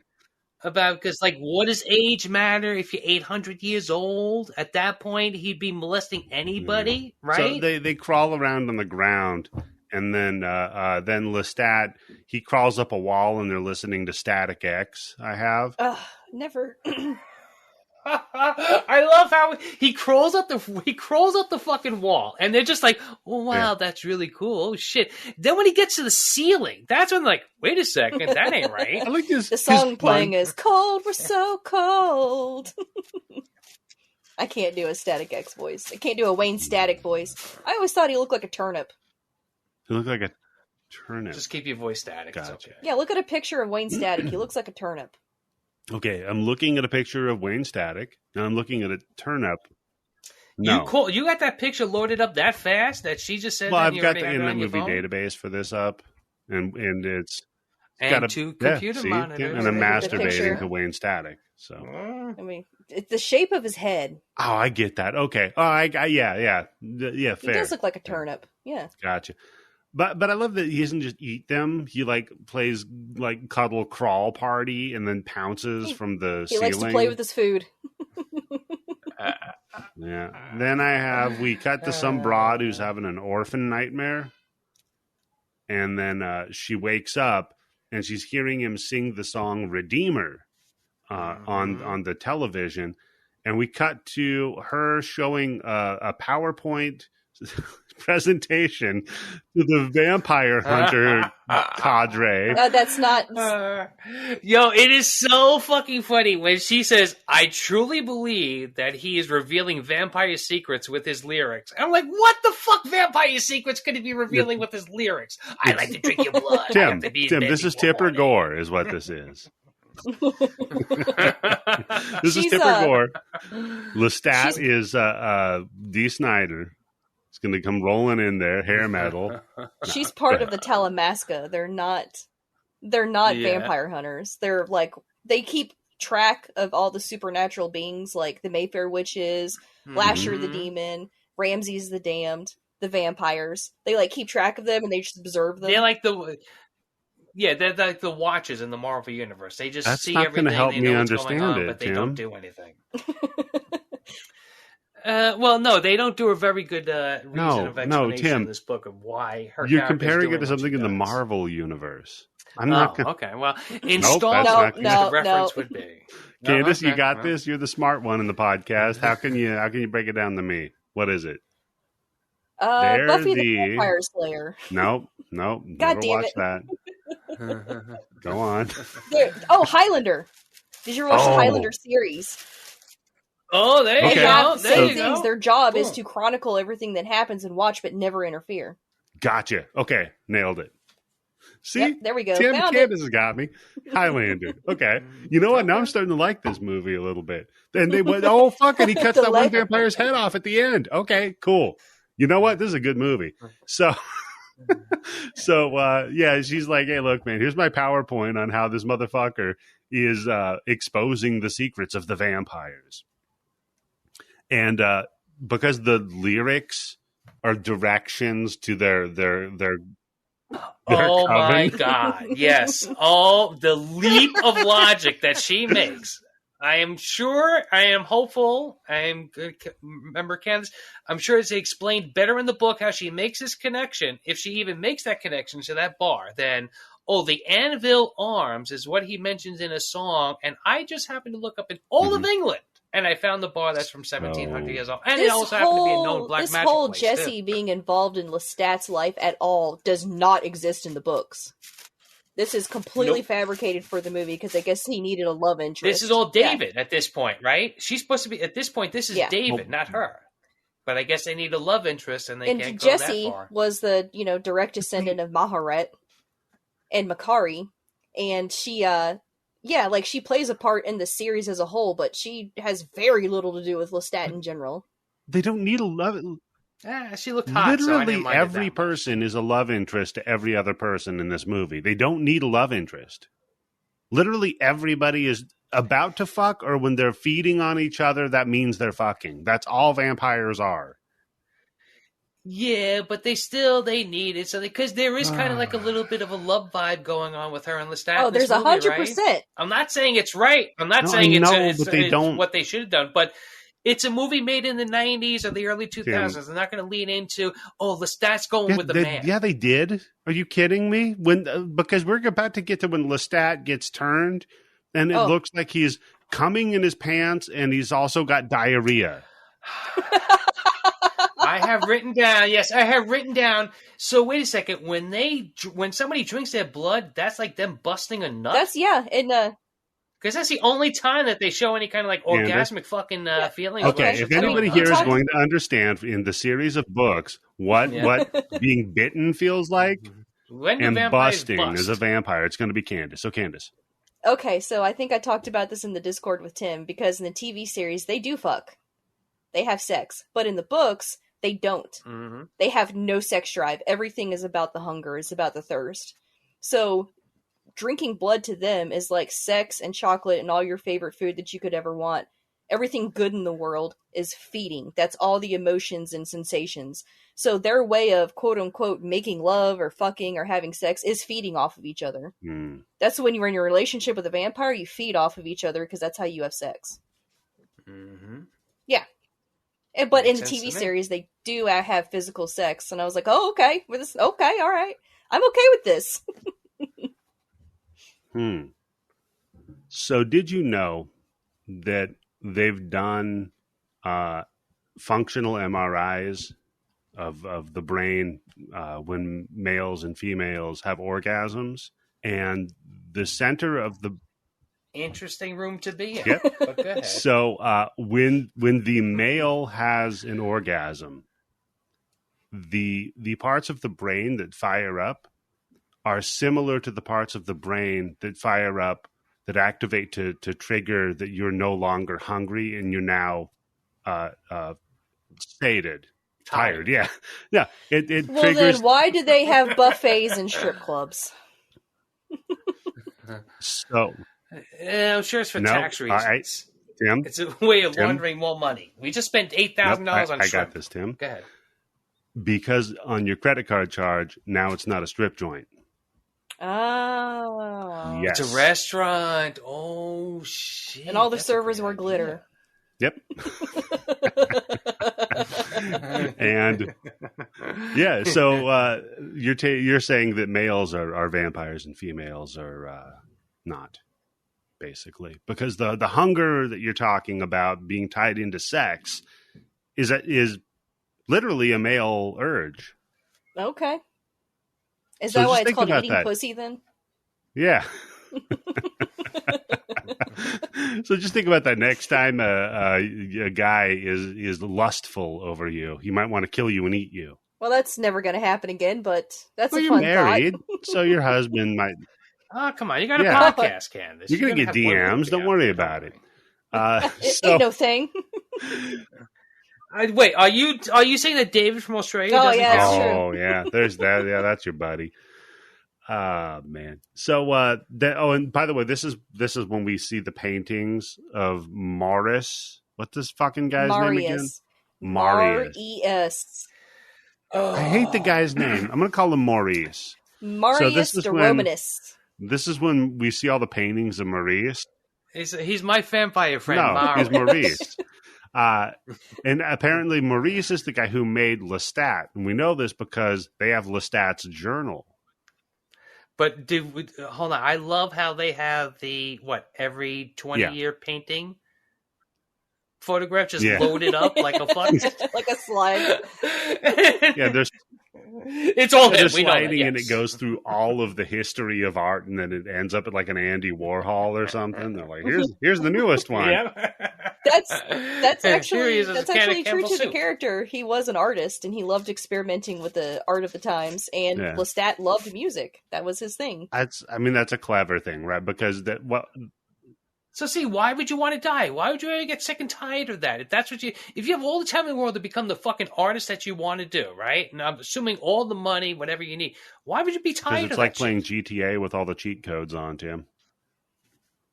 Oh, come on. That shit's fun, man, because it's great when you just pull up in the hook and just give you the money. Okay. I Thanks, guess, Daddy. Tim would never get tired of seducing hookers and having them give him money, I suppose. So there you go. So yeah. Look, sometimes it's too much of a challenge to pull that car up just the right way as it gets in the Yeah, car. I think it's called the ennui. And then they would sleep for a while And to what's their- rejuvenate themselves. And what's their extended sleep called, Candice? Oh, I'm not 100% sure. It's called Do torpor. you know? Are you being T-O-R. serious? Yes. Google torpor. Torpor. I know what the word torpor means. Yeah, that's what it's called. Vampires extended sleeps, like a hibernation. So they don't sleep though, because afterwards he's like, all right, I'm gonna go teach you about feeding, and he's like, all right, don't drink all of the person's blood because then you'll die. And you know what I would say as a vampire? Like, thanks, dickhead. Tell me that before Yeah. I'm fucking feeding on somebody. I'm imagining Tim as a vampire. Thanks a lot, you cocksucker. Should have told me that before. Look, motherfucker, I almost fucking drank out. How am I gonna know when they're out of blood? Okay, all right, hold on. Yeah, just think. Somebody's getting ready to tell Tim Yeah. Yobo, you're going to experience something that feels like Wow, busting you a nut, diarrhea. eating a filet mignon steak, and winning a hockey game all the same time, okay? And then letting me get halfway through and then go, oh, by the way, don't Don't finish all the way. Yeah. Yeah, this Pull is out. like No, the this- tipping. Yep, pull out. Exactly. I was going to say. Unless you got a Jimmy Kimmel dick, you got to pull out. So, no. Then, yeah, he has to tell him, like, no, don't. And you're right, Tim. You need to give somebody a guide. You got to have, like, a little, like, a laminated card or something you hand off. So then he's like, oh, and woe is us, by the way, because our whole nature is we can't interact with life. So now we got to go hide forever. And this bums Lestat out, so he goes and does a little fiddling. He finds somebody doing a Deliverance style fucking fiddle off on the beach, and then and Tony Shalhoub's right one there. of them. Yeah, I did notice Tony Shalhoub. Yeah, Monk was not hanging really out. him. It wasn't really him, but it was a dead ringer for Tony Shalhoub. It was pretty close. Yeah, it wasn't quite. I do like the violin music though. I listen to a lot of like old caravan music like that. Hillbilly music? music? No, it's called what is it called? With like the with the hurdy-gurdies and the violins and the organs and stuff. I love that music. It sounds like old circus music. It's the boy out in front of the feed shop, right? With two toes. Listen to something that sounds like old circus She's music? listening to old. Well, remember, she has these sense memories, so it was probably from her time when she used to work at the fucking circus before she got picked up by her family. First funnel cake? You know? It's like the old Romani music. You know what I'm talking about? With like the fiddles and stuff. Yeah. Yeah, like folk. I love that music. Yeah. The only time I gave money to someone. And I'm just picturing Candice rocking down the street in a fucking car with the windows down and just that reminds me. I do like it. I think it's very good. She's got that fucking extra bass subwoofer in the trunk of her car. She's got a 1989 Ford Tempo 2-door that one of the windows doesn't roll up on, and she's got her chipped black nail polish listening to Romani music on her way to the mall. Excuse me, it was a Chevy Cavalier.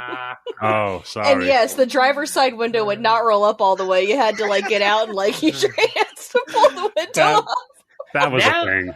Now I'm wondering, what guy did Candice like that was into Romani music that she got into? And she's like, oh, you know what? Some guy she dated. Actually all me.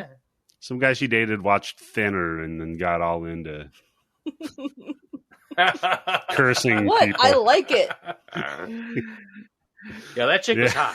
So. I'm talking about the old lady. Got hit. Yeah. My scam would always be when I got my scam would always be if I got too thin from the curse.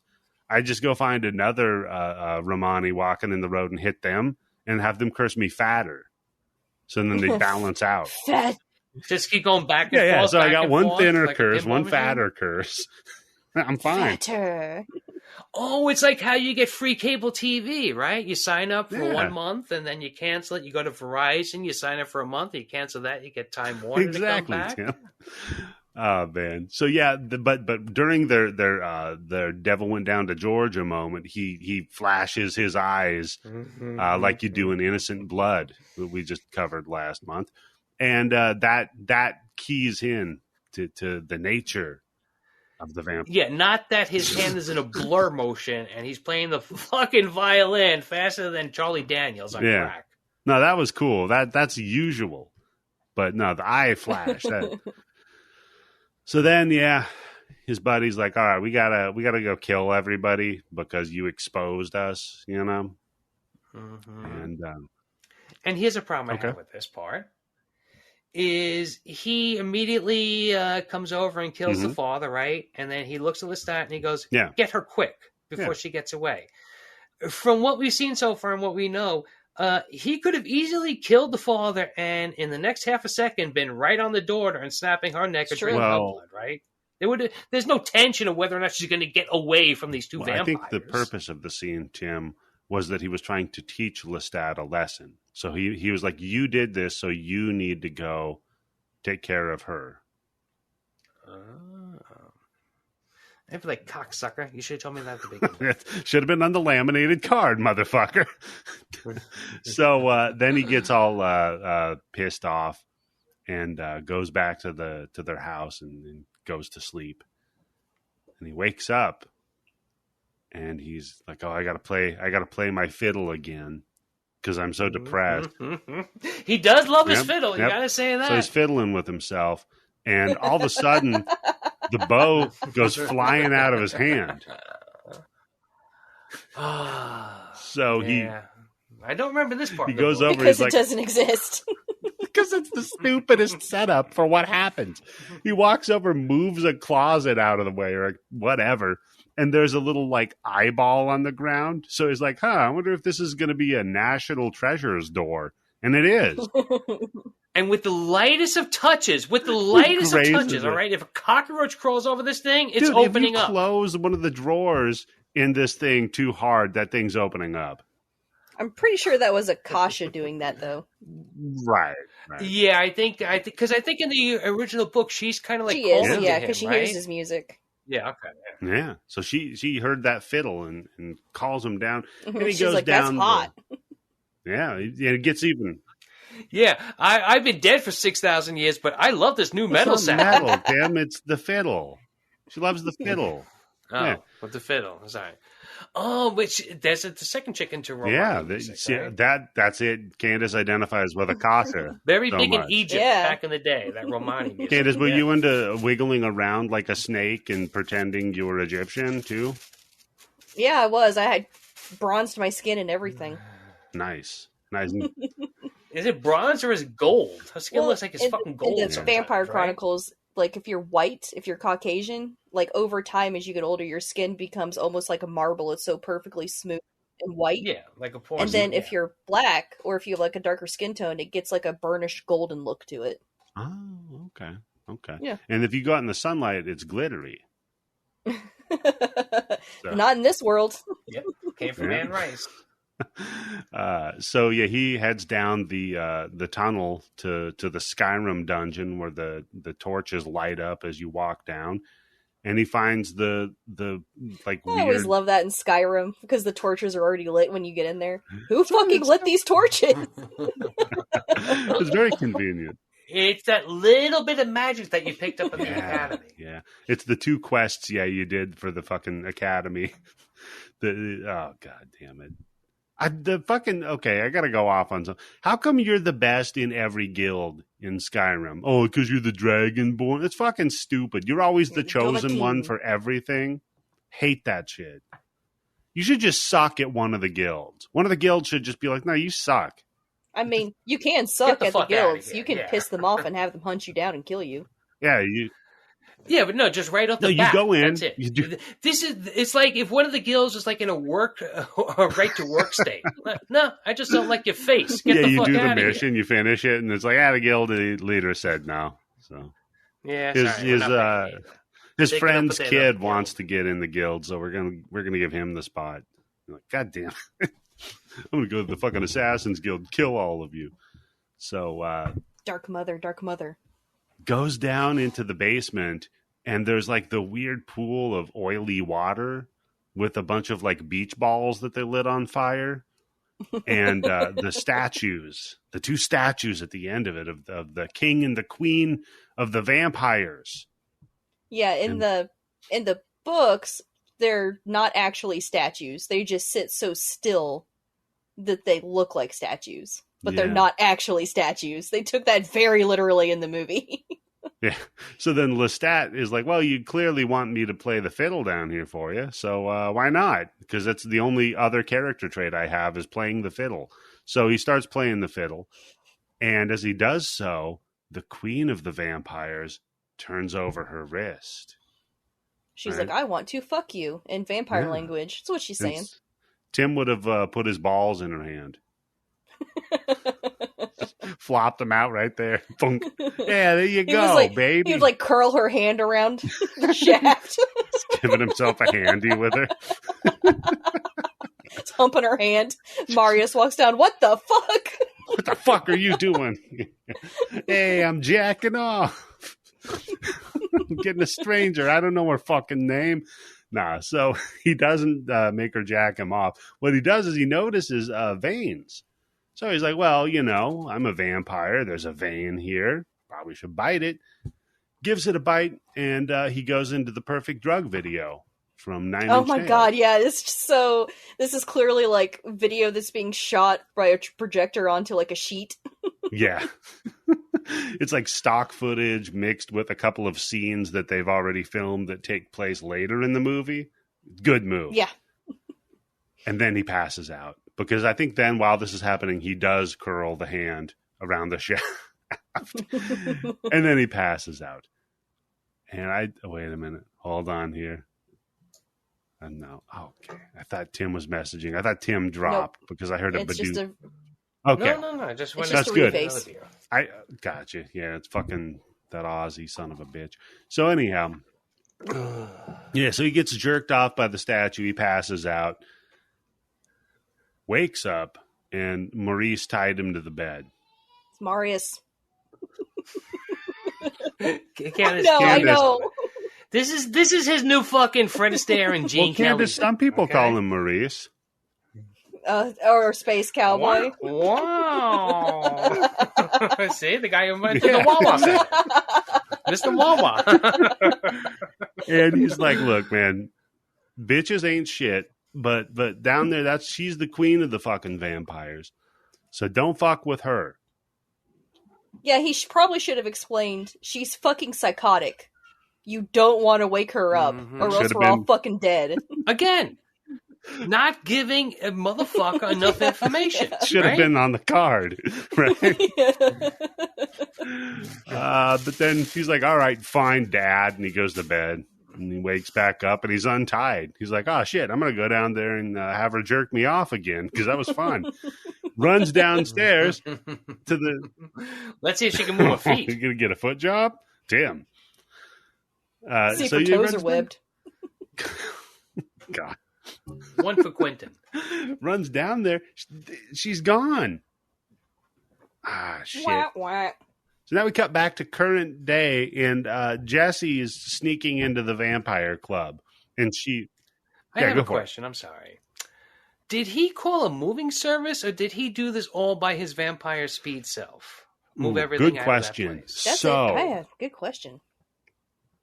First of all, you can't deal with the living, so there's got to be a vampire moving service, like you said. No, at this point, you can tell that house, dude, if you can build a house that's got that fucking setup in the bottom, you got money, okay? So he might have that kind of Mr. Wolf kind of money where you call somebody at 2 o'clock in the morning and shit's moved out by 4:30. Yeah, he probably does have that kind of money. That's true. He's got like a vampire Harvey Keitel that's going to come out there and get that shit handled for him. Mr. Wolfman, I guess it would be initiated. Oh, I would love to see that. I would love to see in a Pulp Fiction they go over to fucking Tarantino's house and with a dead body and a fucking werewolf in a 3-piece suit comes in. He's like, listen, here's what you're going to do. Hey, look, Teen Wolf had to grow up, right? Adult Wolf. Oh, my God. No, that would be, yeah. I guess you would hire a werewolf to help you move. I think we answered the question. No, because on the other hand, vampires are very fast and very strong, right? And he's the one he's older than Lestat. If he didn't create Lestat, he's older than him, so he's supposed to be faster and stronger. Roman. That's how old he is. Mm-hmm. Okay, so he could technically have picked up those statues and run them across town and put them someplace else. I want to see that. You want to see him moving it up the fucking stairway? Zoom, zoom, zoom, zoom. Trying to turn the statues just the right way to get them up the staircase. He's like stretching his back out at the end. Oh, God. It's just like a pissed off version of the tape measure scene from Barbarian. Yeah. Dude, I'm down. Which I saw somebody on Twitter, which, RIP Twitter, but while it lasts, let's hopefully get some good things. Somebody said that movie should have been called Boobarian. Boobarian. It's a good movie. Come on. So, no, Jesse sneaks into the vampire club by just like sliding in the door. No, you missed a scene. You missed a scene that's so fucking cringy. Okay. Yes, that's when she reads his diary. When she reads Lestat's diary. Oh, God, gross. And she is so moved by that mediocre writing. That like eternity is just so lonely and empty, and she like sighs and holds the book to her chest like, Jesus fucking Christ. Well, to be fair, she is goth. Well, she wasn't, but she becomes. Yeah.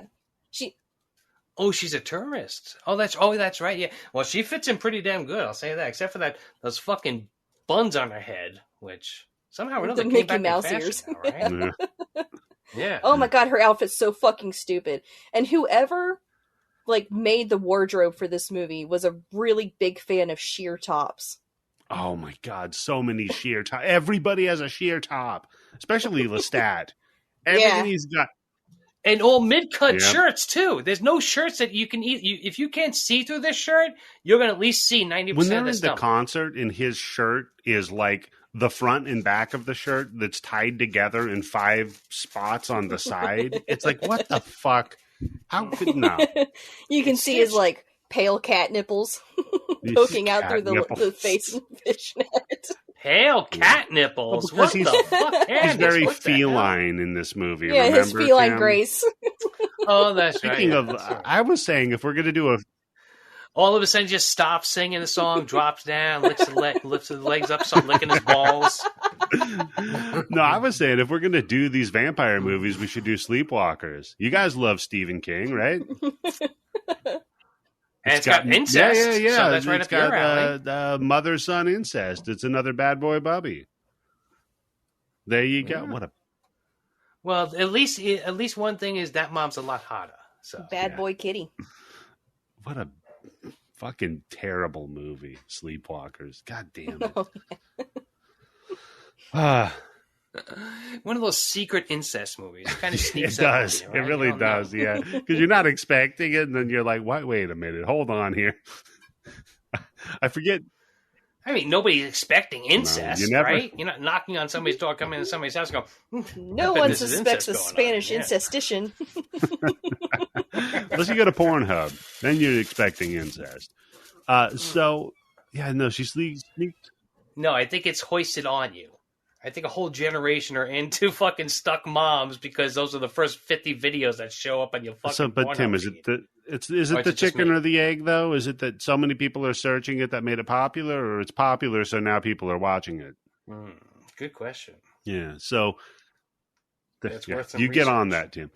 So yeah, she sneaks in this fucking vampire. They all immediately sniff her out, literally, and start hassling her. And then she's like, "Nah." She's shocked by this behavior. Yeah, she's They're like, fucking vampires. What?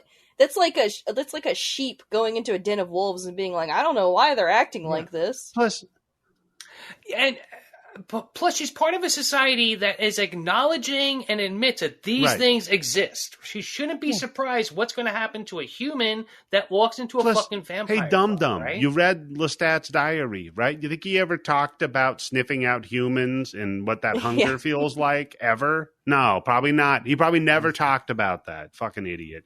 So she gets hassled by them, and they're like, "Ooh, what do you? Oh, you come here often?" She's like, "Yeah, all the time.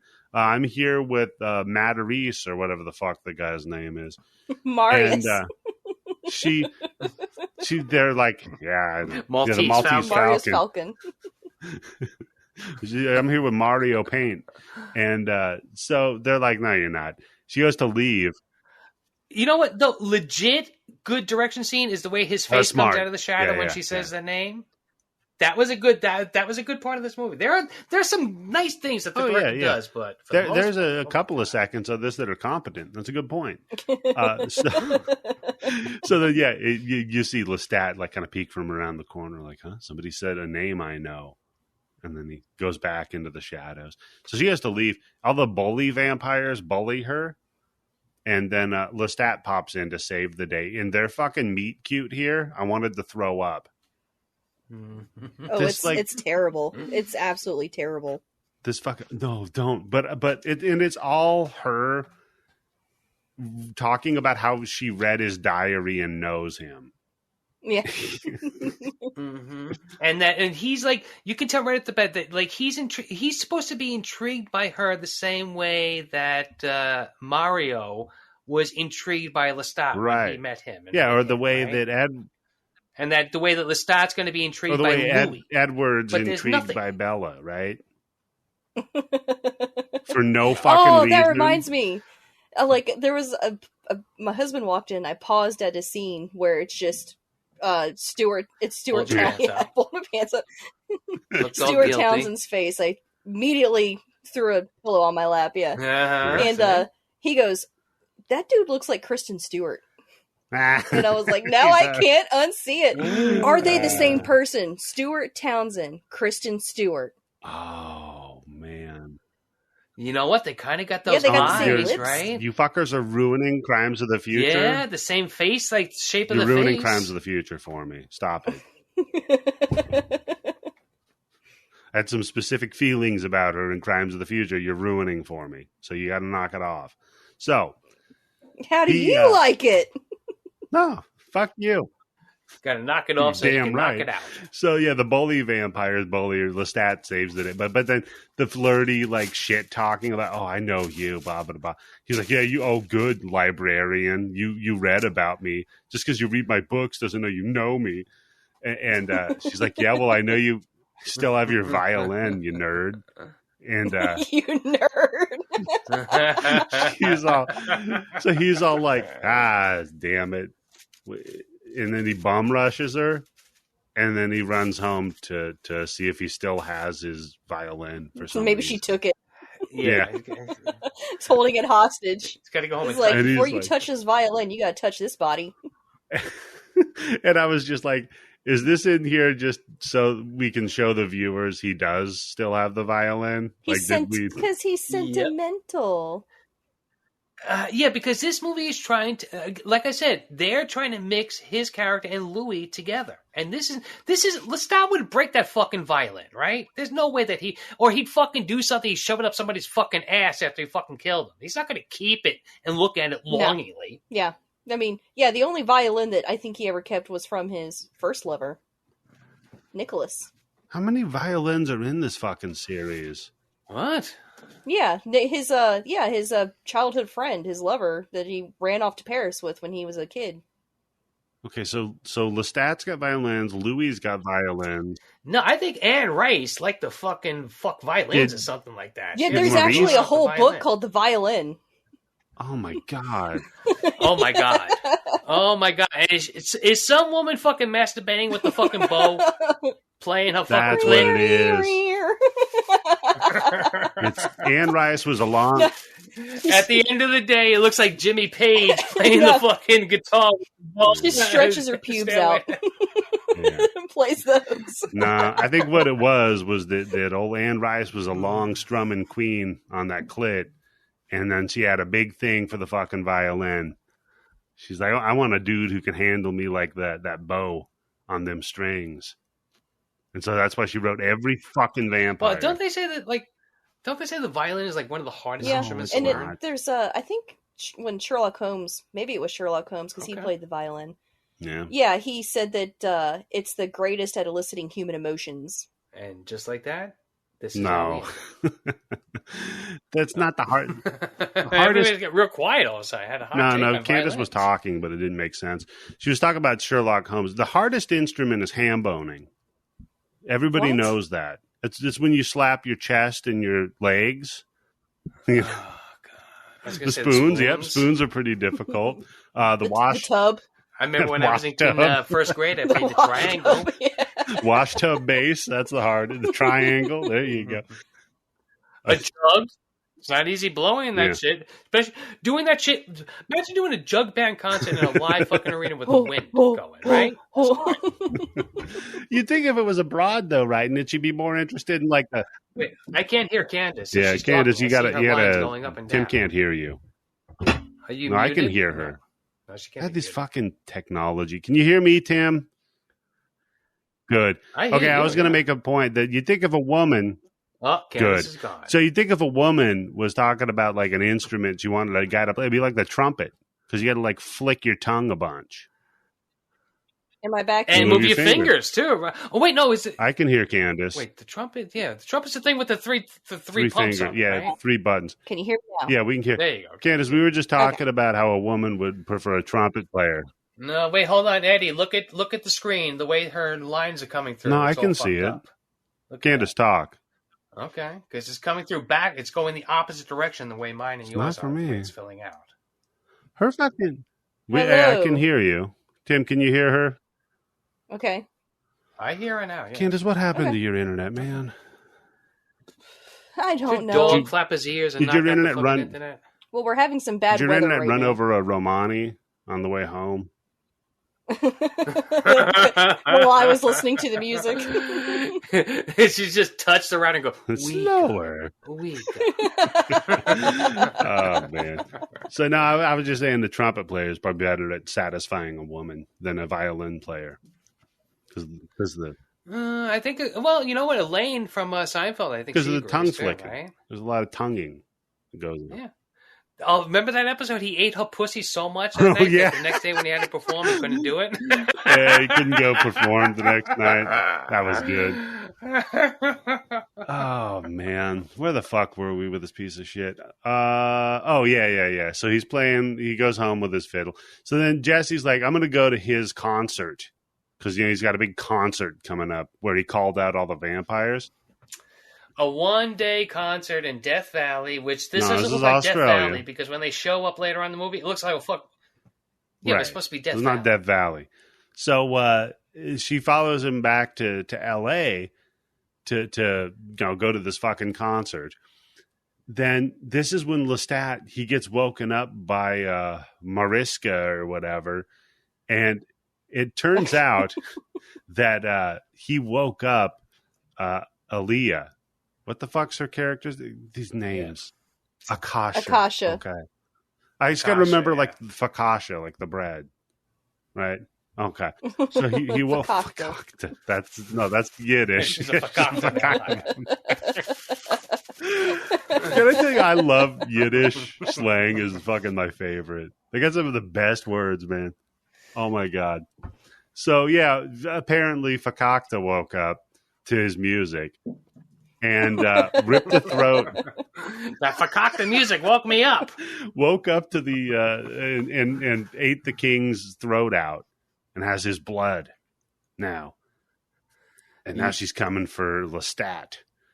And we cut to her, and she's in the club snake walking through there.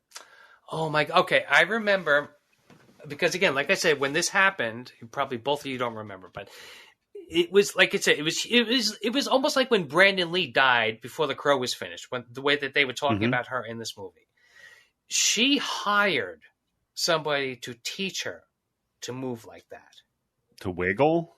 Okay. Right? She paid the way that she's walking. She paid somebody to teach her. Well, if she was alive, I'd tell her to get a refund. Oh. Because I'm not buying it. No, she also said some shit about how she really loved vampires and Egyptian culture. So that's why she was way into this movie. So she goes to the club. Just not to put a damper on it, but wasn't she connected with R. Kelly? There's some rough stuff about R. Kelly hooking up with her when she was a minor. Yeah. Okay, okay. She had kind of a horrible life. So I feel bad for her, but hey, at least she's dead. So she doesn't have to have it anymore. Yeah, it's over Could now. be worse. Don't worry. She'll live forever with this movie, right? And Still watch Romeo Must Die. That's a much better movie. It's true. I do love that Some movie. of those Jet Li movies are so good, but a lot of them are terrible.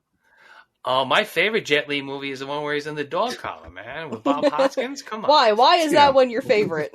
Because that movie will never age badly. It'll always be perfect, Tim, right? your comments about Korea last episode. Now you're talking about Asians and college. Yeah, hold on. I want to address that shit because anybody who really listens to that, I'm not shitting on Korea because I love fucking Korea. And what my plan is, when I retire, my wife and I are moving to Korea. They might not let you in. Maybe you should stop saying those things if you plan on moving to Korea then. Don't get my fucking ass kicked when I get off the fucking plane over. Tim loves Korea. He's fine with you.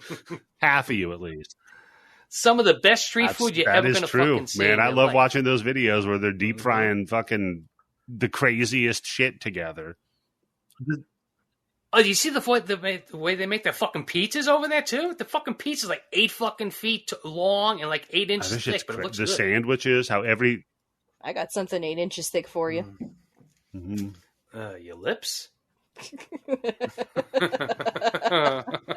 I'm talking about my penis.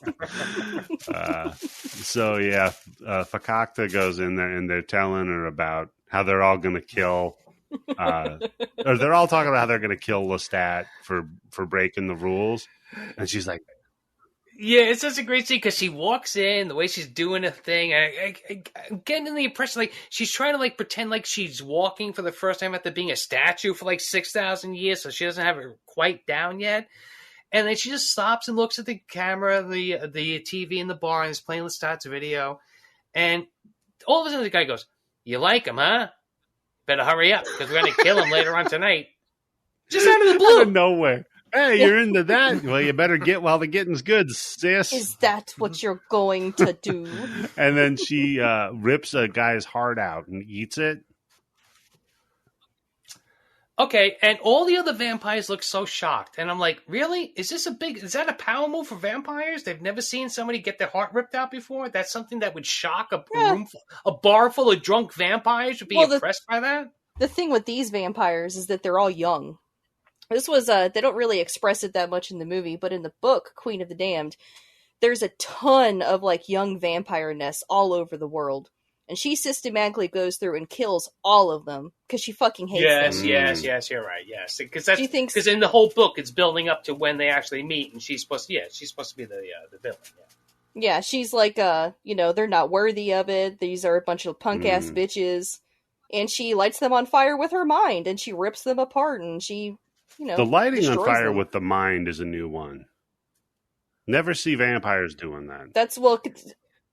It's because she's so old that she's that the powerful. original. When, like he says, that's our mother. So those are the when you see those statues, those are the two original vampires.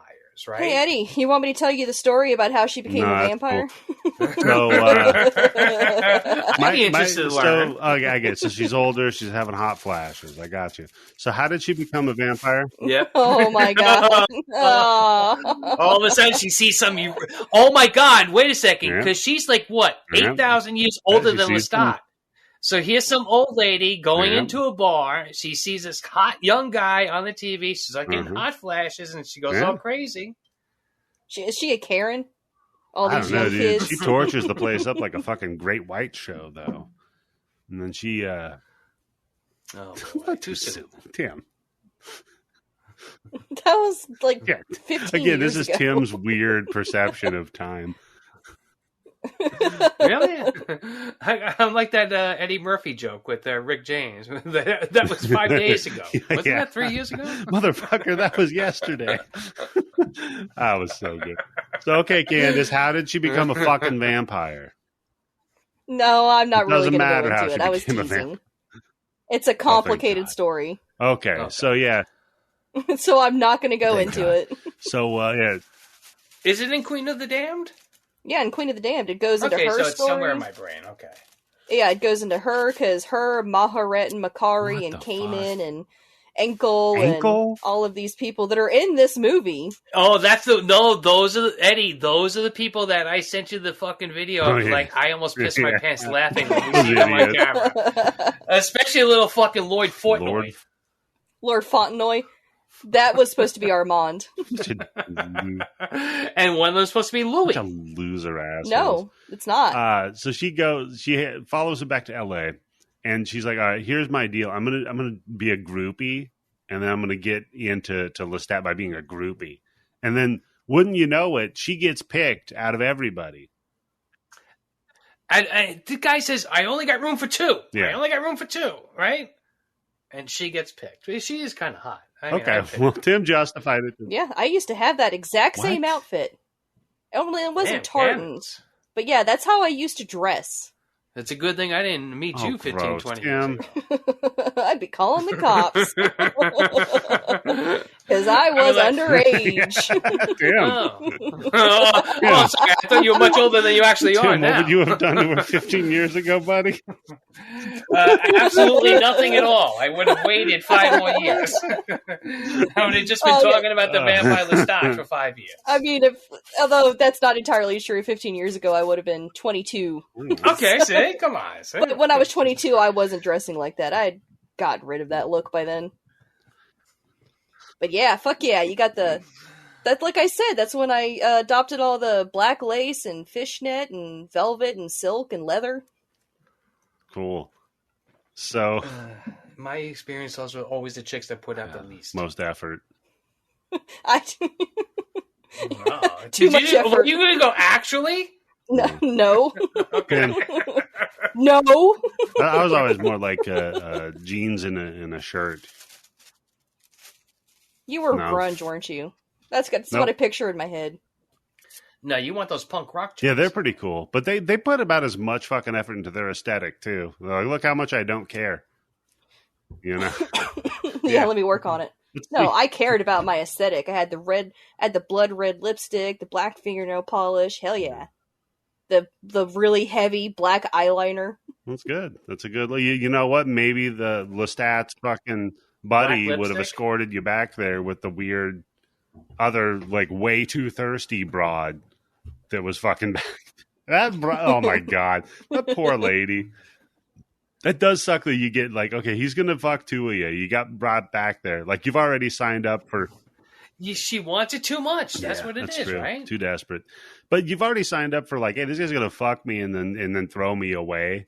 And then he throws you away before. Yeah, because what are the two chicks in the beginning of the movie saying? Oh, it's so great because I heard that he lets you live here. Gives you all the free weed that you want and this and that. And just every once in a while, you got to let him suck. Tim, you would have signed up for that, right? Free weed, probably. Get to live there, get sucked every once in a while. Oh, I thought you meant doing the sucking. Well, okay, yeah. I mean, yeah, if I'm going to get sucked every once in a while, yeah, sure, definitely sign me up. But yeah, so she gets kicked out, and then what the fuck? Why did they have to spin dance fly across Los Angeles? Oh my God! I have written down it's Superman. I have written down the director of Twilight really took some notes from this scene because, like, it's like what's the way I'm trying to describe it? Around what they were in the forest, right? Yeah, when he's like, "Do you trust me?" Like, and she's like, "I do trust you," and he's like, "But I'm a dangerous vampire." Oh my God, it's so bad. And this is before or after he shows her the. Well, we're getting to that because first he's. Okay. Oh, that's First right. He's all like, I'm going to die tomorrow. And she's like, so you want to spend the last fucking night on Earth as an incel piece of shit like you usually are? And he's like, okay, but I'm going to fly with you. Yeah. So then she's all like, oh, I want to be a vampire too. And he's like, no, you don't. Here, I'll show you. Oh, yeah. Then she like cuts her titty. Yeah, nice move, huh? Which, by the way, I like his style because later on... Long after that fucking thing is, long after that shit's healed, okay? That shit is already been fucking healed. There's no scar. Right. That's exactly where he goes. He goes straight for the titty. Hey, you invited me in. The titty erotic blood. Lactation, baby. So, he takes her to the park, and he's like, watch this. And then there's some, like, bitch vampire dude trying to, like, feed off of some saucy floozy in the park. See, again, because here in this movie, you have to try to make him into a good guy. So he's kind of like... That's why they have the other vampire there, right? Why not just have two people there and he just kills one person? Or make it a human who's doing something to it. No, they have to make it a vampire because, oh, look, in the long well, this would have happened to that girl anyway. Because the vampire already had her there, right? So he warmed her up. So then he just swoops over there. Well, she was not against it. It's true. Like her date gets, scared away, and she seems Candice, down. As far as I know, these vampires are like hypnotizing these people into the situation, right? So that's fair. Well, I mean, hypnosis is if you hypnotize somebody into sex, is that right? Type of consent. Well, see, from what I know from hypnotism, it's you can't really make anybody do something that they wouldn't normally do, and since I think 100% hypnotism is bullshit, and people are just playing along with it. Tim. So, If you hypnotize somebody into sex, that means that they want to fuck, so it's fine. That's why the Las Vegas hypnotists call 20 people up on stage, and they slowly wheedle out the people who won't play along, and they leave the last two people who are willing to play along with it. That's what Tim. What you should do is you should go to one of those hypnotists and pretend you're going along with it until you're like the last one or two up there. And when he tells you like, I don't know, cluck like a chicken, then you just I just pulled my dick out. He's like, all right, Tim, now cluck. Hey, I had a legal reason, right? I was hypnotized. I was going to say punch him in the face, but yeah, Tim, pull your dick out and then be like, look, I misheard him. Well, they can't say I can't do both. He's going to be pretty. He's going to be pretty slack-jawed when I pull my dick out. I thought he said so punch with your dick out, so that's what I did. You can't blame me. I was hypnotized, sir. A little hard. It's a perfect crime, Tim. Perfect crime. Jay feeds off some floozy in the park, and then that freaks her out a little. Then we cut to Woodstock 99. And okay, but again, I'm sorry. I know I'm going back and forth on this, but at this point, lady, don't you already know what the fuck you're going to have to do if you're becoming a vampire? Yeah, seriously. Right? Are you so surprised that that's what it is? And why can't you become one of those vampires who goes, okay, you know what? I'm only going to kill bad fucking people. Yeah. She's so quickly turned away from it. She goes through all this shit to get turned into a vampire. She sees him eat. And, literally, our last movie was about a lady that was a vampire that killed bad people. Italians. So, you know. Well, that's how you get a lot of books and a lot of movies. That's how you get it right. That's how you make the vampire a little bit more likable. You have more. I'm only killing like Blade, serial killers and shit. Blade only kills vampires. So there you go. So yeah, we cut to Woodstock 99. She could have been a vampire and killed the people running Woodstock 99, Tim. That would have been killing bad people. And this is the event of the year. Everybody's here. Nerd David's here. Jesse's here. A bunch of really dorky looking vampires that want to kill him. They're here. And David finds her in this crap. Yeah. That's another note I have written down. Suck my fucking dick. Very true. If all of us have been to these types of events, okay, you get separated from your friends, you're not seeing your friends for at least a day. And okay, who's the fucking loser squad that you sent the video of, I have it written Tim? down. There's that is so. Oh my god, that group of fucking the Ren Fair people. It reminds me. There is a stupid ass fucking show on CBS. I think it's called Ghost, and I've only seen the coming attractions for it. And it looks like the premise of the show is that somebody lives in a house that has like 32 different fucking ghosts, and they're like all different from all different eras. That's what we've got. So you got like one person who's like a fucking Victorian lady, and there's somebody who's dressed up like a fucking accountant, and one ghost is from the 80s. That's what this mob squad looked like to me. Okay, the people that are in this scene. Okay, from left to right, Candice. Go. Start with little Laura Fauntleroy. Yeah. That is Armand. Oh. That is not Armand. Hey. That's Armand. Because in the books, like in the movie, they really like fuck up, and it's not Antonio Banderas. Armand was Russian. He actually had red curly hair. And but this guy looks like one of the motherfuckers that shows up in one of the Twilight movies with his other fucking guy friend. Yeah, well, he did have that look, though. He was supposed to look like a Russian icon. Like, he had a very cherubic face, and he was only 15 when he was turned. Okay, all right. That's Armand. And then, let's see, what do I got here? We got Pandora. That's the chick who, she looks like she's Greek. Yeah. And then there's Male.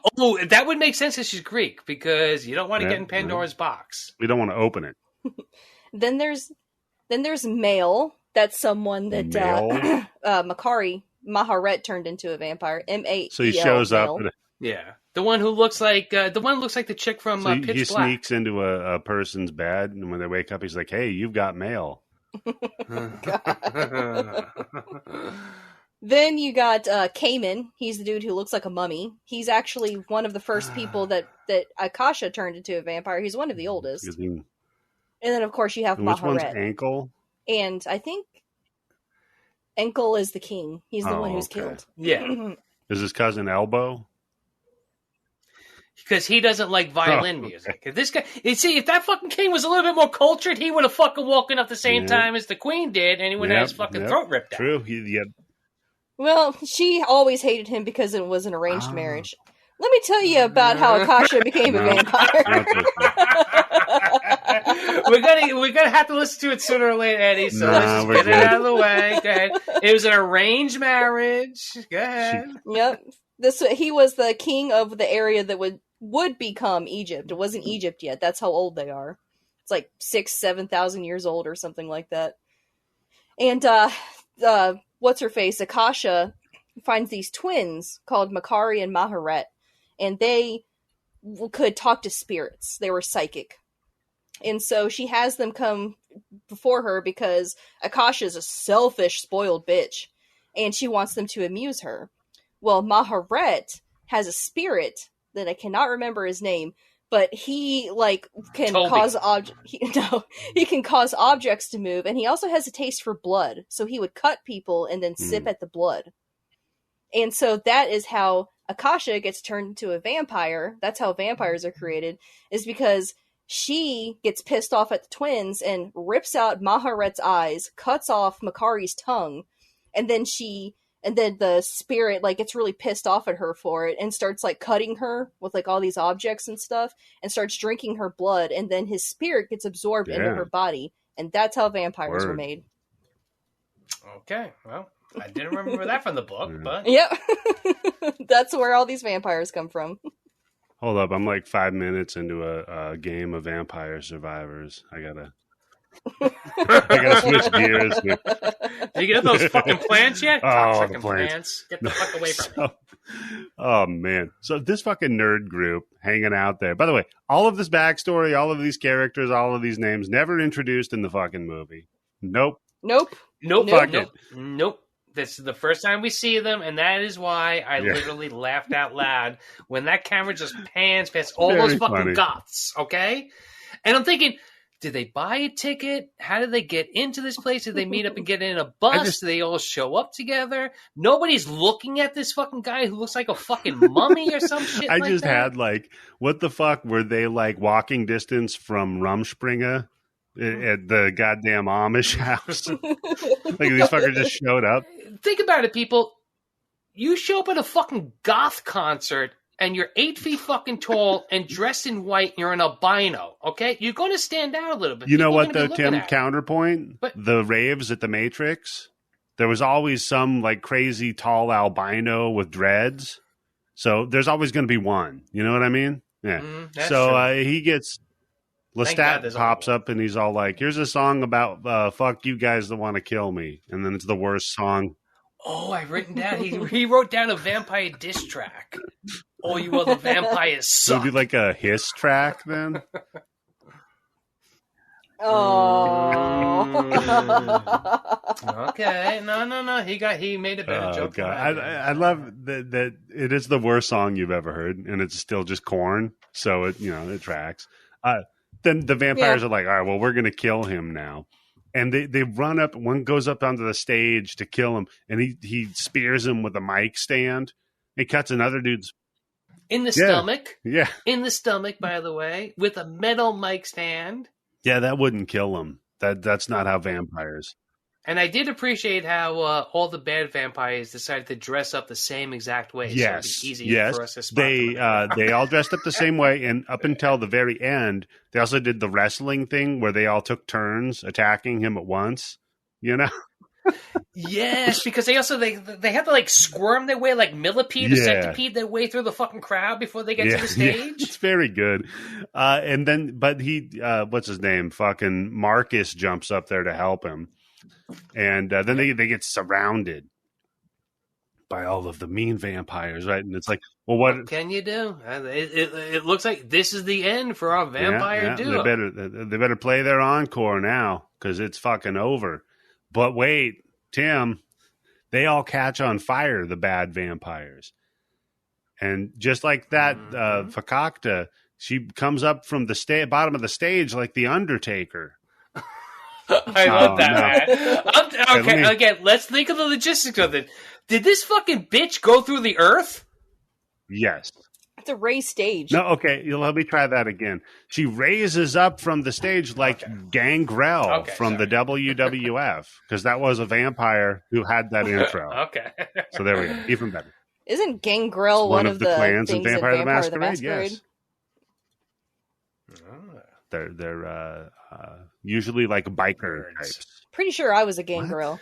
Yeah. Oh, No, I was one of the book nerds. The ones that yeah, are all you'd be into like knowledge. the what do you call the Toreador? One of those fucking That's there what you I go, was, big nerd. Toreador, yeah. Actually, Candice. Actually, everybody who knows is Toreador. They're all fucking nerds. So yeah, old Fakakta burns all of them up, and then she grabs Lestat and flies off to some beach, and then they fuck. Yeah. Poor Jessie gets her man stolen by an Yeah. older woman. Well, tough shit. Should have learned how to fly or something. I don't fucking know. So, and I just have that they fuck a bunch in a weird Vegas honeymoon suite with a tub full of flowers. And she does. And again, I'm thinking, who And rented this suite? And the music is changed in the House of Flies by the Deftones. That's good banging music. I think we talked about them on the last Deftones episode. good banging We music. did, yeah. Got a lot of Daniel bass to Boy, it. Not as yeah. good as like a Portishead. That's good banging music. Not as good as Typo Negative's pretty Negative. good banging music. Depends on the album, though. If you do like slow, deep, and hard, ironically, not good banging music. True. Wait, are you doing this slow, deep, and hard ironic style, or ironically, that's It not would- the right music? Ironically, it would not be. Ironically, despite the title, not good fucking Okay, music. all right, okay. If you listen to I'm like, how do you fuck somebody ironically? no, Tim, if you listen to that album and then listen to any other song by Typo Negative, you'd be like, "What the fuck? What happened to this band? They were a weird hardcore punk band that became goth. What the fuck?" Yeah, they improved. I like their old albums, but she does some nipple stuff to him. That was pretty cool. Nice. Good Then we move, just right? cut to Jesse waking up in a weird. Don't forget, we have nipples It's true. too. Men have nipples too. Okay, well, I'm going to tweak my husband's nipples tonight and see how well he likes it. Just sneak up on him and do it. Yeah, just give him a quick. Payback. Just give him a quick little tongue flick, and then get the hair out of your mouth. A little tongue flick. Yeah. So then we cut to Jessie wakes up in a weird doll room, and she goes off on some. Oh my god, this is a fucking I don't know what the nightmare fuck- room, right? What the fuck kind of And she's room all is like, that "Oh, shit? it's That's the room that her vampire aunt fucking yes, set up yeah." for her. She's right? like, "Oh, it's like in my dreams. I feel so comfortable here." I'm like, "Why?" Yeah. Oh, vampire niece, non-vampire niece. I wanted you to grow up normal, so I put you in a room full of fucking crazy Yeah. ass murder dolls. By the way, the Murder Dolls were at this concert too.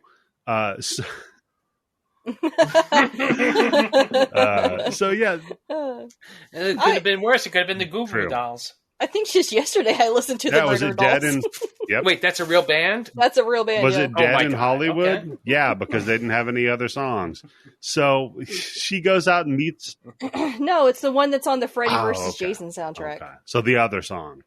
So she goes out there, meets her aunt, Yeah. and she's like, "Listen, when you're here, it's like Olive Garden, your family. So we got your family's also got a bunch of weird vampires in it, and we all want to."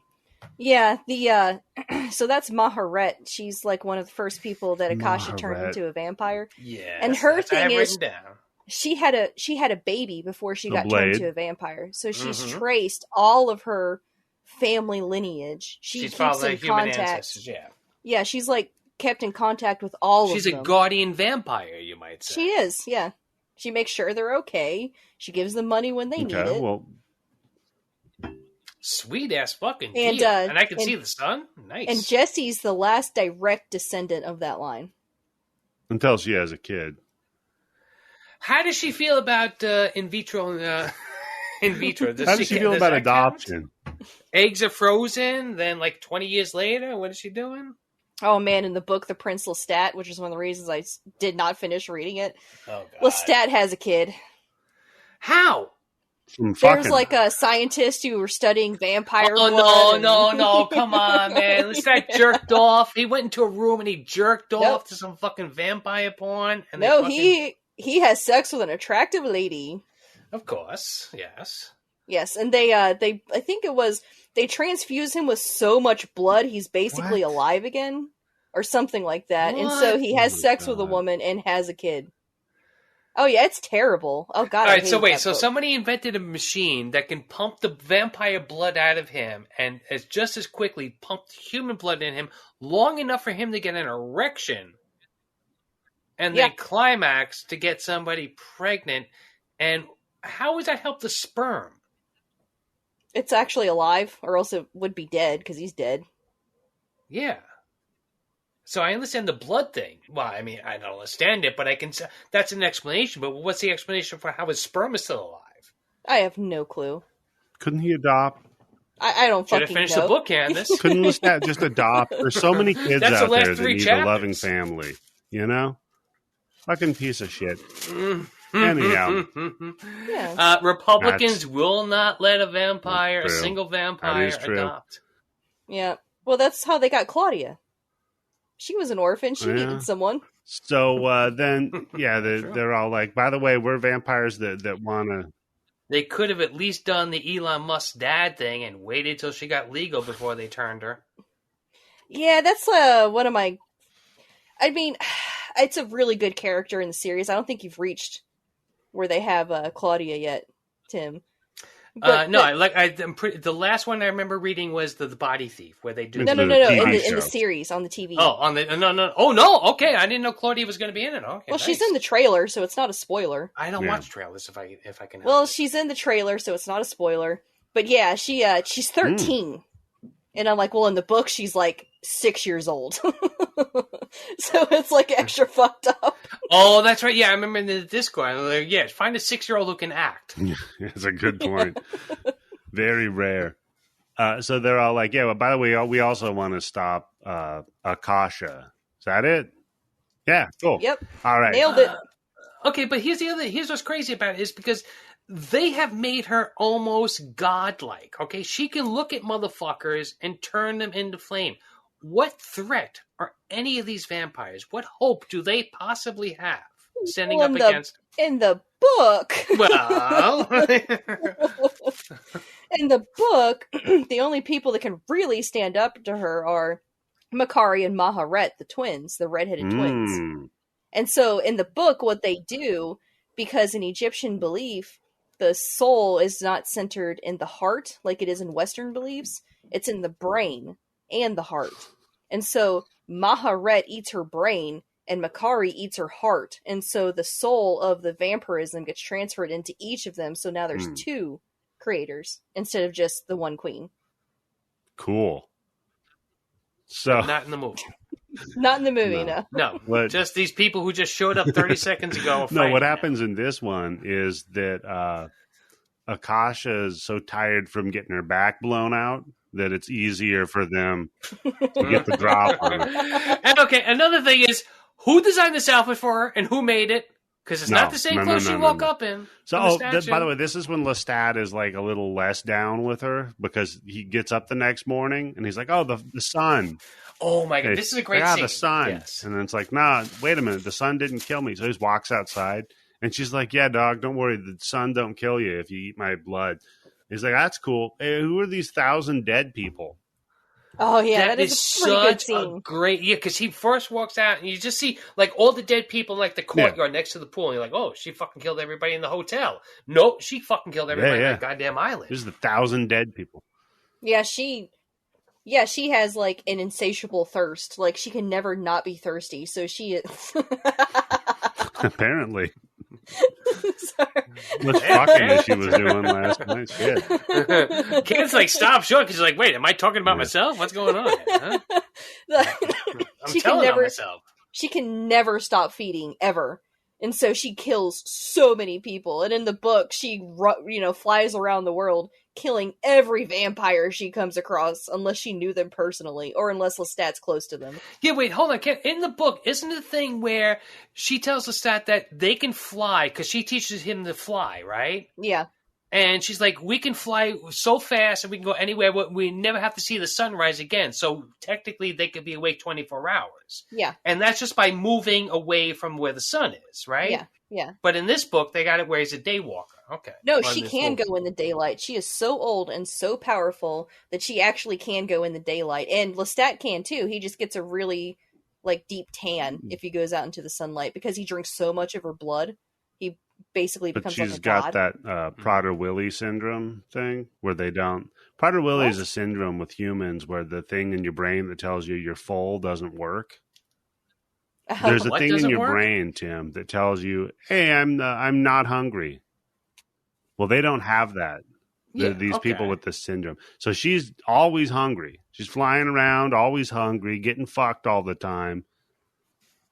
That sounds like a terrible. She should be the one that wants to die.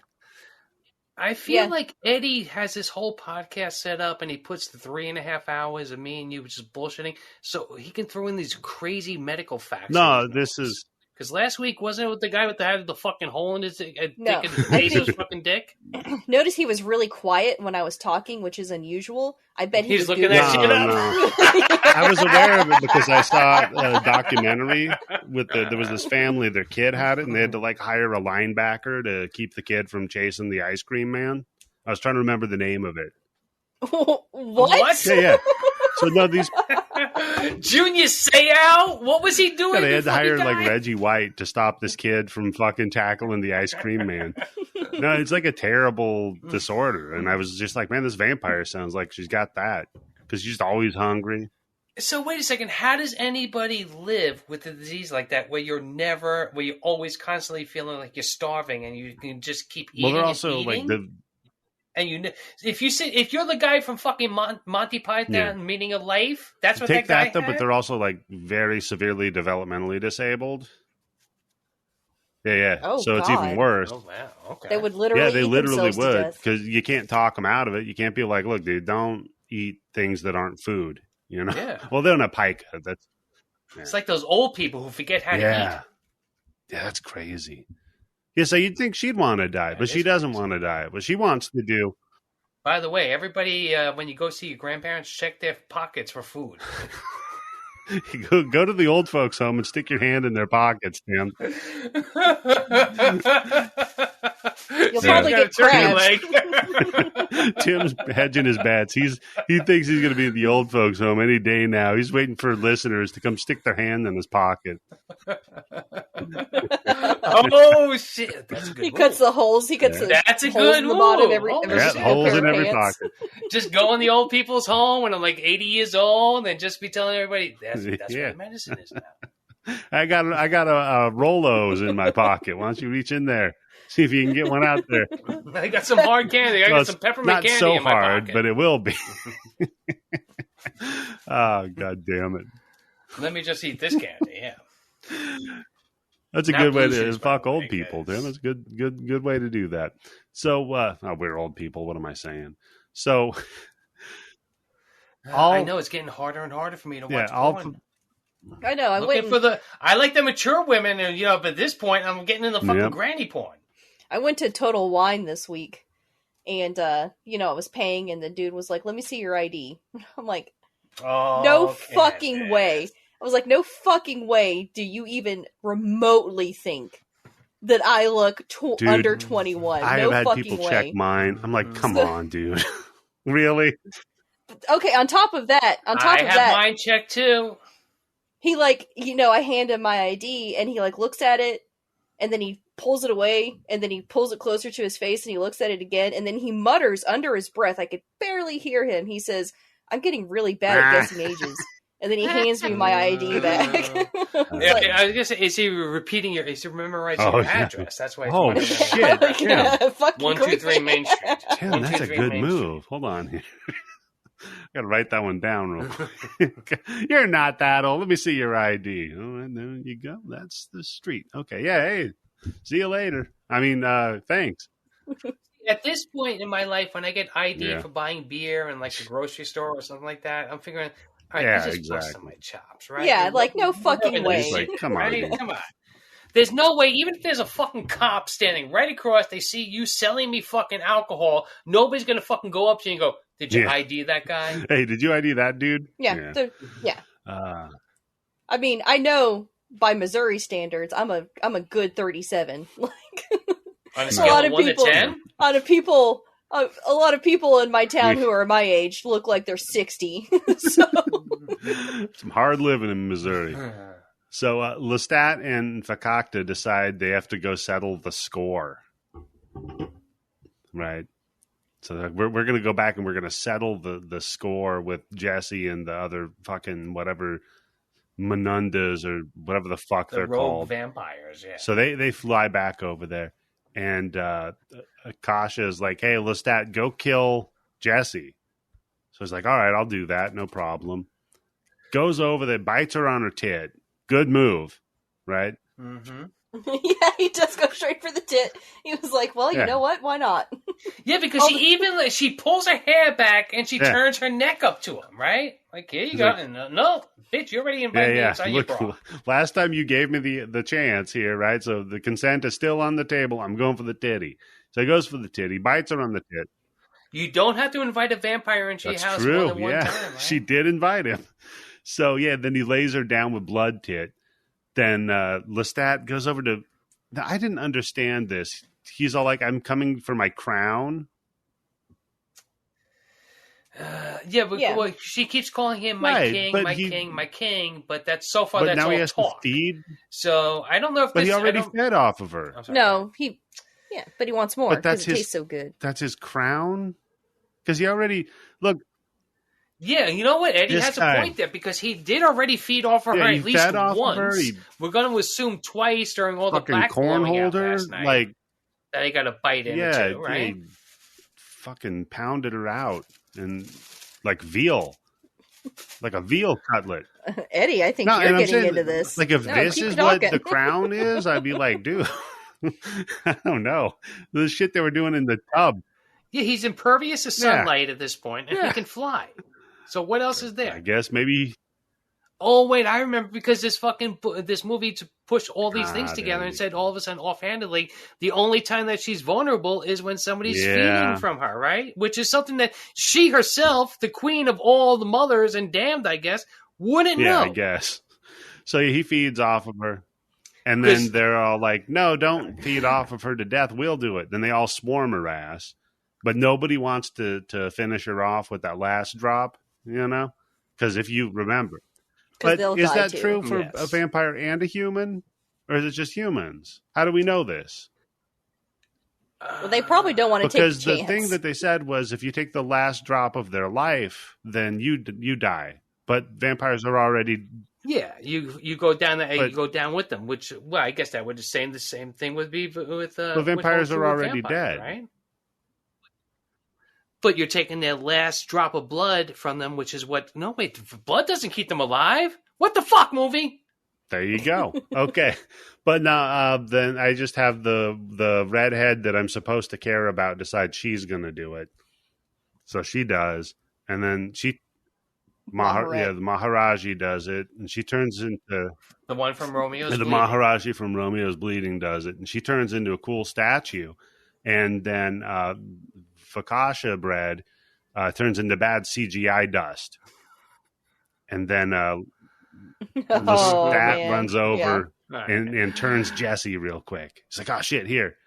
Eat my blood. And he rips a hole in his dick and then stuffs it in her mouth. He's like, here, have my blood real quick. Nobody said how you had to take it, right? How much do you want to live? Suck it if you want to live, bitch.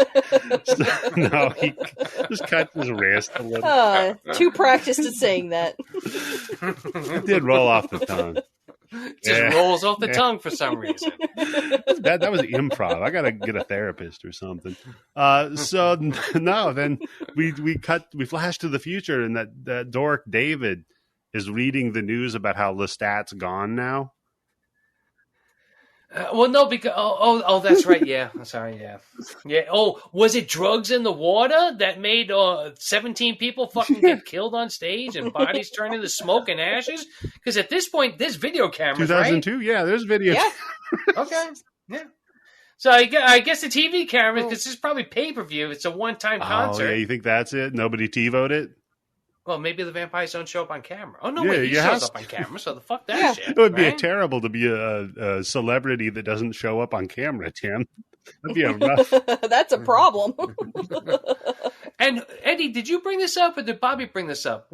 How can a vampire be a mirror? No, I brought... Right? Because he's looking into a camera, That has some silver in it, So right? how can a vampire be a mirror was from a vampire motorcycle.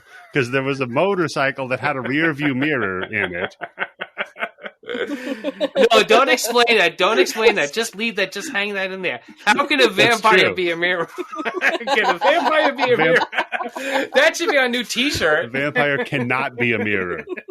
I will contend, sir. A vampire may not be a mirror. David the dork. He hears somebody at the door. He checks it. Nobody there. Turns around. It's Lestat. He's in the chair, and then he turns back around. There's Jesse, and they're like, "Hey, we came to bring you back Lestat's journal. Why?" Yeah, he returned the library book because it was overdue, and the library police were going to come after Redhead. That's true, but was Lestat's book though? That's true. It I'll is tell his you what, personal if Anne property. Frank ever came back from the dead, she is allowed to get that diary back. Period. I don't know. Yeah. I don't know. Well, I think what they're doing, because in the books, him and David have a relationship and a friendship that goes on over a couple of books. And this movie kind of setting that up, that Lestat's giving him like a olive branch or we something see like a little bit later, because there's two last scenes here, right? So then they walk out. Well, yeah, because it's them walking out, right? And they're holding hands, and they're like, "So, what do you want for dinner tonight? Italian or Mexican or Chinese?" Ha ha ha. And then they hold hands and walk on a bridge. No, but really, they just do a stupid time-lapse walk. They don't make jokes about what they're going to eat. But then, as they're leaving, Maurice pops back in to eat David. Yeah. I mean, you kind of think that because when he changes Lestat, he says it's because he needs to learn about this new time. And so he picks someone from this time period to teach him the ways. So, maybe that's what he's doing with David.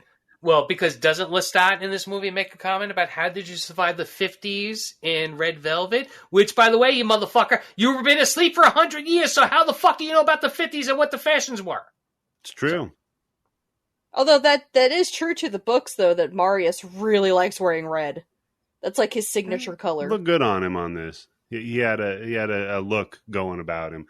But no, my thing is they already offered to turn David, and he's like, "Oh, I'm too old to live forever." Yeah, what the fuck are you talking about, man? You look like that guy, that English guy who fucking sets up restaurants and some shit like that with the big arms. Become a fucking vampire. He's also became a Doctor Who, right? And they're time travelers. The in the books he's much older. Like he's already got silver in his hair. Yeah. Mm-hmm. But still, I would, at this age, at 54, I wouldn't turn down becoming a vampire because, I'm not 20. Yeah, no, I got gray in my beard. I would be fine being a vampire. Plus, Candice, who turns him in the book? Doesn't Lestat turn him in the book because he's sick and dying or something like that? You know, I'm kind of fuzzy on that. I think it might be Lestat got her, that turns Tim. him, yeah.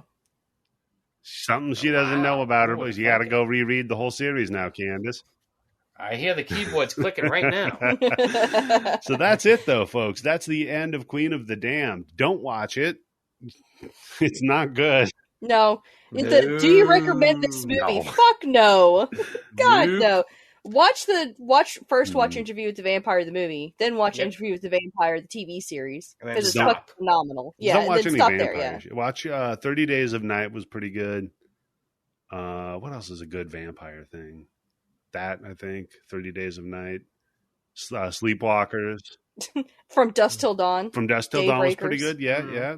That's about it. You still need to see Daybreak. Blade 1 and 2, yeah, those were good. Hellsing, the anime series, that was pretty good. And that's a good one. Shut up. Nerd. No Castlevania. I haven't seen that anime series yet. I've heard. Oh, it's good. I've heard, yeah. It's really good. No, fucking, what else was good? I think that's it. Yeah. Not anything else. John Carpenter's Vampires. Watch that because we're going to cover it next week. Hey. Although I did. Oh, is that next week? Come on, man. Can't you give us like a good one and then a bad one? And then Okay. Let's. You know what? You're right, Tim. We've had 2 bad ones in a row. Let's break it up. Let's throw a good one in the mix. Wait, last week was good. What are you talking about? Last week was bad good, but no, never mind. We're going to do John Carpenter's Vampires, Tim. Although I wanted to say, I love this new trend of vampires that's happening in the 2020s. Because, I saw The Invitation, and it's very much the type of vampires are really sexy, and you want to fuck them, but they'll fucking kill you, and it'll be horrible. It's horrifying. Oh, it's so it's just like regular men. Yeah, it's like a dating app. True. They come on all nice and sweet. They seduce you, and then just like that, you're in luggage. That's it. And then they have the vampire, Interview with the Vampire TV series, and it's the same thing. It's like, yeah, they're beautiful, they're cultured, they're so wonderful, but they'll fucking kill you. Like, I love this new trend that we have where it's no longer, oh, I'm a vampire, but I don't actually kill people. Like, I drink rat's blood, right? Love that shit. I'm with you. I just love it. I'm eager to see where the rest of the decade takes us as far as vampire movies and TV shows are concerned, because it's been really good so far. You should watch all that stuff. Yeah, it'd be good for you. There's a show called Vampire Diaries. You might want to check it out, Candice. Oh my god, fucking love Vampire Diaries. I don't know why I just can't with vampire movies. I don't know what it is. They just bore the shit out of me, and this one was no exception. It's hard to do it good because it's been done so many times before. So you really have to do something really spectacular for it to be like standing out from everything else. Plus, you don't like supernatural stuff. Yeah. And the only time you like supernatural stuff is if it's philosophical. That's true. If it's heady, yeah. Not like vampires that are just like, look, I have a thing that looks like wine that I'm drinking. Oh, it's blood. Ooh. Oh, let's all dress up fancy and sit at a dinner table. Ooh. Look at... I just love it. Look at this new trend. It's the look beautiful at my and the beautiful grotesque. castle that's got some dust on it. That's spooky. Ugh. Which I have another question. I'm sorry. This motherfucker, he's got like castles all over the place, right? Is he moving all his art with him? Because when he's in England at the beginning of the movie, they walk in, they go, oh, wow, this is where he lives. And the manager goes, no, he's just renting this place. We move a lot. But later on, those fucking grotesque statues and paintings show up in his other fucking house. Crack moving I guess squad some of them he takes. Maybe he's got... Who moves the vampires, man? What kind of fucking business is that? It's got to be like Renfield's right? Moving Company or something.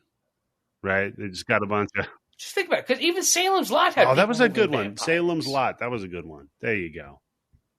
Yeah, no, I think they probably have a bunch of thralls or ghouls that move all their shit. Whatever they're called in this. Well, I mean, they also, like, the way they keep their wealth is they'll only work at night. They'll only work with accountants that work at night, accommodate their weird hours. And also they'll like leave for several decades and come back and be like, I'm the son of the person. He passed away. Oh my God. In 10 years, Candice, there's going to be so many broke vampires who put all the money into Bitcoin right now and waking up and they're like, what the fuck happened to me? I bet all digital now, it's even easier for vampires to keep their wealth. They're on the dark web, yeah. They don't have to pretend to be their vampire wakes up in 3 years. He's like, blah, what did Elon Musk do while I was asleep? What the fuck? He bought what company? Oh, motherfucker. Shit. All right, Candice. So, what would you tell people they need to pay attention to on the internet, if anything? Me. Pay attention to you? At HorrorHoochie69 on Twitter and Instagram. Yep, you can see all of Candice's fun book reviews. She's doing a lot of book reading. And she... No. I had that great... Oh, I need to plug it. I had that great book from... Oh my god, it's called Crevice from Clay Vermulm. Vermulm. His name is kind of difficult to pronounce. But that book was fucking incredible. And I was like, oh, let me move on to the next book I'm supposed to read. And it has been... I was like, oh... They can't all be good, right? Cool. And I think that's a promotion. That's fine. What about you, Tim? I don't know. Since I haven't been on for a while, maybe if I say pay attention to the Podcastio Mustachio Podcastio, or the Grin of Bind. The Grin Bind, yep. The Grind Pod. The Grind Bin, yes. I should be on one of those shows sooner or later, right? And pay attention to us and pay us money. More than attention, give us money. I don't care about your attention. Yeah, exactly. Give me your money. Yeah, we get fucking 5,000 downloads a month. You bitches can put $5. Come on. Yeah, I'm listening to some fucking podcasts that are way below us. All right, I won't name names, but it might be one that's run by this guy named Peter Nertney. They have fucking real commercials on their goddamn podcast. What's up with that? We tried commercials. They don't like us. But you know what? You can like us. You can go to patreon.com/bloodybits and show us how much you like us by paying for access to our bonus episodes, as well as the Blood Bank with over 3,200 bizarre movies and better ones than this, as well as TV series. Yeah. Including this. Think of all the money that you're shelling out for streaming services, and you could be, for $10, you could just be watching the Blood Bank. There's so many fucking movies in there. And TV shows. You'll never find something. Yeah. You'll never not find something on there. There's something for everyone. Try to call up Mr. fucking Hulu and say, hey, you don't have this on your goddamn platform. Can you put it on? And Mr. Hulu ain't doing that in 24 Mr. Hulu's hours like we do. going to tell you to suck his dick. I might too, but, at least I'll put the thing on after. At least you'll get your movie. Yeah. So, I think that we can put a button on this one, and you can join us next week for Tim's favorite, John Carpenter's Vampires. Ooh, should I be drinking next week or doing the edibles next week? What do you think? Can we have a poll together? Yep, Tim. I think that's how you should end it. Oh, boy.